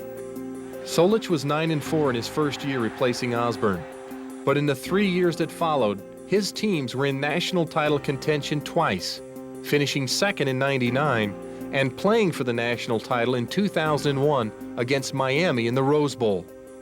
In his first 4 seasons, Solich amassed a 42-9 record, better than both of his predecessors. But just like Osborne 2.5 decades earlier, Solich had players wanting to test the will of a new head coach. I think a lot of players were really just testing, how he was going to respond. And, I was in that group. I was faced with several key situations and issues very early in my head coaching career that called on me to make some decisions. But the fact that I knew always where I would base my decisions from, in the format that I would use, enabled me to make those, and at this point certainly not look back with any regret on any decisions that I've made along those lines. If Solich had been groomed and predestined for his position at Nebraska, the same could be said about Eric Crouch. He grew up in Omaha, starred at Millard North, and made the decision to stay close to home to become a Husker. The first major decision of Solich's first year was choosing a replacement for Scott Frost at quarterback. Crouch was a candidate, and so was Bobby Newcomb. The 2 came to NU as high school All-Americans, both well-suited for Nebraska's option offense, but only one could be the starter. In '98, Solich settled on Newcomb to be his first starting quarterback, but an injury sidelined him for much of the season, giving Crouch 8 starts and an audition for the future. When the job again went to Newcomb in the fall of '99, the decision didn't sit well with Crouch. Upon hearing that he wouldn't be heading the Husker offense, Eric headed home. I didn't even know if I wanted to play anymore. I was to the point where I was so upset and so just, bound up with this whole thing that, I didn't even really care about football much. I really didn't. It didn't take long for Solich to decide he needed to place a call to Omaha. For all the calls he'd made recruiting for Nebraska, the one he made to re-recruit Eric Crouch back to Lincoln was perhaps the most important of their careers. Coach Solich and Coach Brown had called the house a few times, and I didn't want to take any calls. I just said, okay, well, you know, I've made my decision up. I've made it up. I do not want to go back. And I said, well, you know what, I'll meet with them. I'll give it one last try. You know, I will. I'll meet with them. And so I got up to the school, and Coach Solich and Coach Brown both came in, and we had, you know, great conversations, and let out some tears, and you know, it was tough. I'm glad that you know, Coach Solich and Coach Brown came up to that high school that day at Millard North, and you know, had conversations with me that you know, really inspired me and motivated me to you know, keep playing the game of football and be a part of this program. Crouch listened, and he returned to the team, not with the promise of starting at quarterback, but Solich's word that he would play a prominent role and that he would get a chance at quarterback from time to time. In the first half of the '99 campaign, his time arrived. It was in Iowa. It was a game in which Crouch left his mark in more ways than one. And belted right in for the score! It was kind of the icebreaker for me. I needed that. You know, I needed that from you know, internally, how I felt about myself and my confidence on the field, and you know, what the state felt about, you know, my being here at this position. Crouch's bulldozing touchdown at Iowa was the first of many signature plays he turned in a career full of memorable moves and moments. He became the key to the Huskers' offense and the target of defensive schemes designed to contain him, but which often failed. As the number of yards gained and touchdowns scored mounted, records were routinely broken and highlights chronicled his every step into history, each one seemingly more spectacular than the last. Amazing! See you later. That may be one of the most unreal runs I have ever seen. After growing up one day dreaming of becoming a Husker, he ended his career as a legend in the Nebraska football annals. And on December 9th, 2001, he attained college football immortality when he was awarded the Heisman Trophy as the nation's most outstanding player. And the winner is Eric Crouch, University of Nebraska.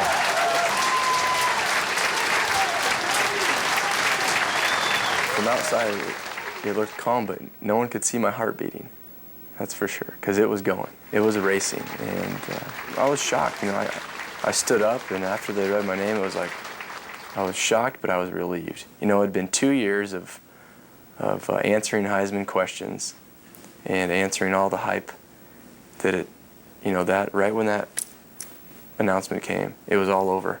It was done. As a coach, you love Eric Crouch. He did so much for this program throughout his career here, and he did it with such style and such athleticism, and really a guy that is so humble. You know, look at his toughness. You couldn't get him off the field. You put that package together, and you have one of the greatest players to have come through in terms of how he represented himself for this university.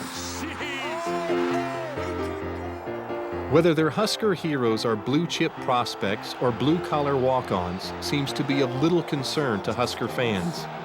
From the first crowds that gathered in the early days to cheer on the Bug Eaters, the Old Gold Knights, the Rattlesnake Boys, and the Antelopes, to the Husker faithful who have filled Memorial Stadium every home game since 1962, Nebraska football fans have earned a reputation as being among college football's best and most loyal.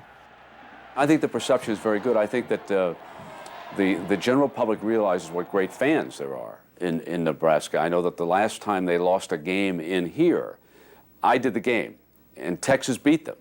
And Major Applewhite had a great game. And as the Longhorns left the field, they were applauded by the Nebraska fans. You don't find that around the country when a good program loses a home game. Nebraska is a very special place in college football. The depth of loyalty here at Nebraska is what is so striking. And it's not a mean provincial crowd that hates the outsider. It's not us against the world. They've embraced all those who come. I think Nebraska fans are the greatest fans at all of college football. The enthusiasm here is as good as any place, but the integrity here of the fans is the best in America. They have a respect for the game, not only for the Nebraska team, but for the opponents. The best place I've ever been, right here. But while Husker fans are some of the most polite and respectful in the land, they have also provided Nebraska with one of the biggest home field advantages in all of college football.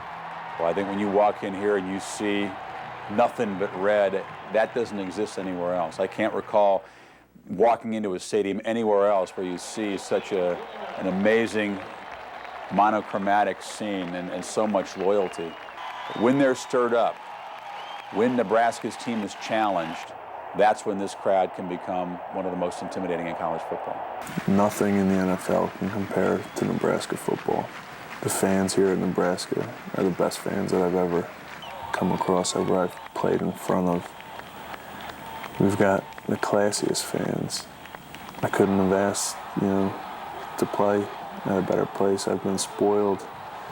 And now, now that I'm gone, I realize how much I miss it, and, but it makes me appreciate it that much more. You have the best fans in college football, there may be bigger stadiums, that hold more people, but there's no more devoted fan than for the Nebraska fan, and they're as much a part of this winning program as we are. The sea of red that brings Memorial Stadium to life also flows wherever the Huskers go. So passionate is their following that games away from Lincoln often look and feel like home. Perhaps the most vivid scene of the Huskers' faithful following was painted in September of 2000 when Nebraska and Notre Dame renewed their series that had been dormant for decades. It was one of the season's most anticipated matchups and one longed for by the fans of both tradition-rich programs. The game turned out to be a classic, won by NU in overtime. But the most lasting image of a day to remember was seeing 30,000 Husker fans in the historic Notre Dame Stadium. The most alarming statistic in the history of Notre Dame football is that 80% of their fans sold the tickets to Nebraska people. A year later, when the two teams met at the Huskers' home, the Nebraska-Notre Dame game was the hottest ticket in town. While Big Red fans had gone to great lengths to get seats in South Bend, they weren't about to abandon their loyalty in Lincoln. Notre Dame was badly outnumbered in the stands and overwhelmed on the field. After shaking Fighting Irish football to its foundation a year earlier, the sights and sounds in Memorial Stadium for their second meeting were no different than a typical football Saturday in Lincoln. And like every opposing team leaving Tom Osborne Field, the Irish were applauded by the fans in the North and West stadiums.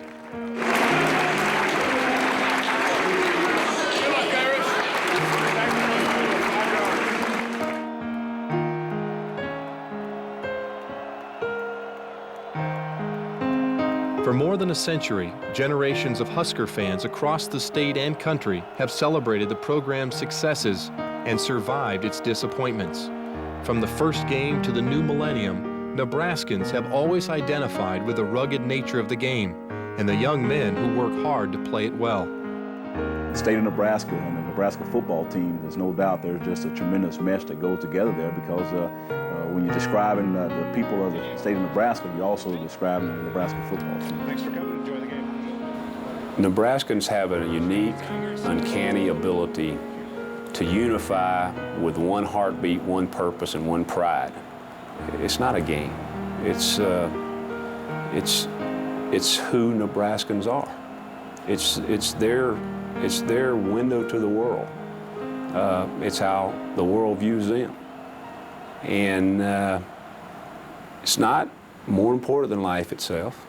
They're not that kind of people. But it is everything they've got rolled into one. What I've seen over the years and what people still see is it's important to the entire state. You sense that when you come here. So to be able to do that and sustain that program better than anyone else in the country says an awful lot about a lot of people. I'm always proud when someone says to me, "Where did you play?" and I can say I played in Nebraska. That makes me very proud. Out of its pioneering past grew a modern dynasty in America's heartland, one guided by stability and principle, persevering through decades of cultural change and competitive challenge. This is a unique program. To be the winningest program in the country the last 40 years, being at a small populated state with a lot of disadvantages, away from the heart of the talent, the better talent on either coast and then south of us and all this, and still to be able to compete every year is truly an amazing story. I think the heart of our football team are Nebraska football players, and their values came off the farm. Those values spread onto a football team. I think the tradition of Nebraska has been built by its fans, by its state. That's the whole, it surrounds you. And I think Nebraska football has been built by the work ethic of the players, which was learned by the work ethic of the people of this state. From the 1880s to the 21st century, the Nebraska football program has reached remarkable levels of achievement and success, guided throughout its history by a spirit of champions. Simply put, the people of Nebraska love their football, and they have for more than a century. And as a new era dawns, there's every reason to believe that the best is yet to come. Why? Because there is no place like Nebraska. For Husker Century, I'm Trev Alberts. Come a-running, boys, don't you hear that noise? Like the thunder in the sky. How it goes along in the good old song from the sons of Nebraska. Now it's coming near.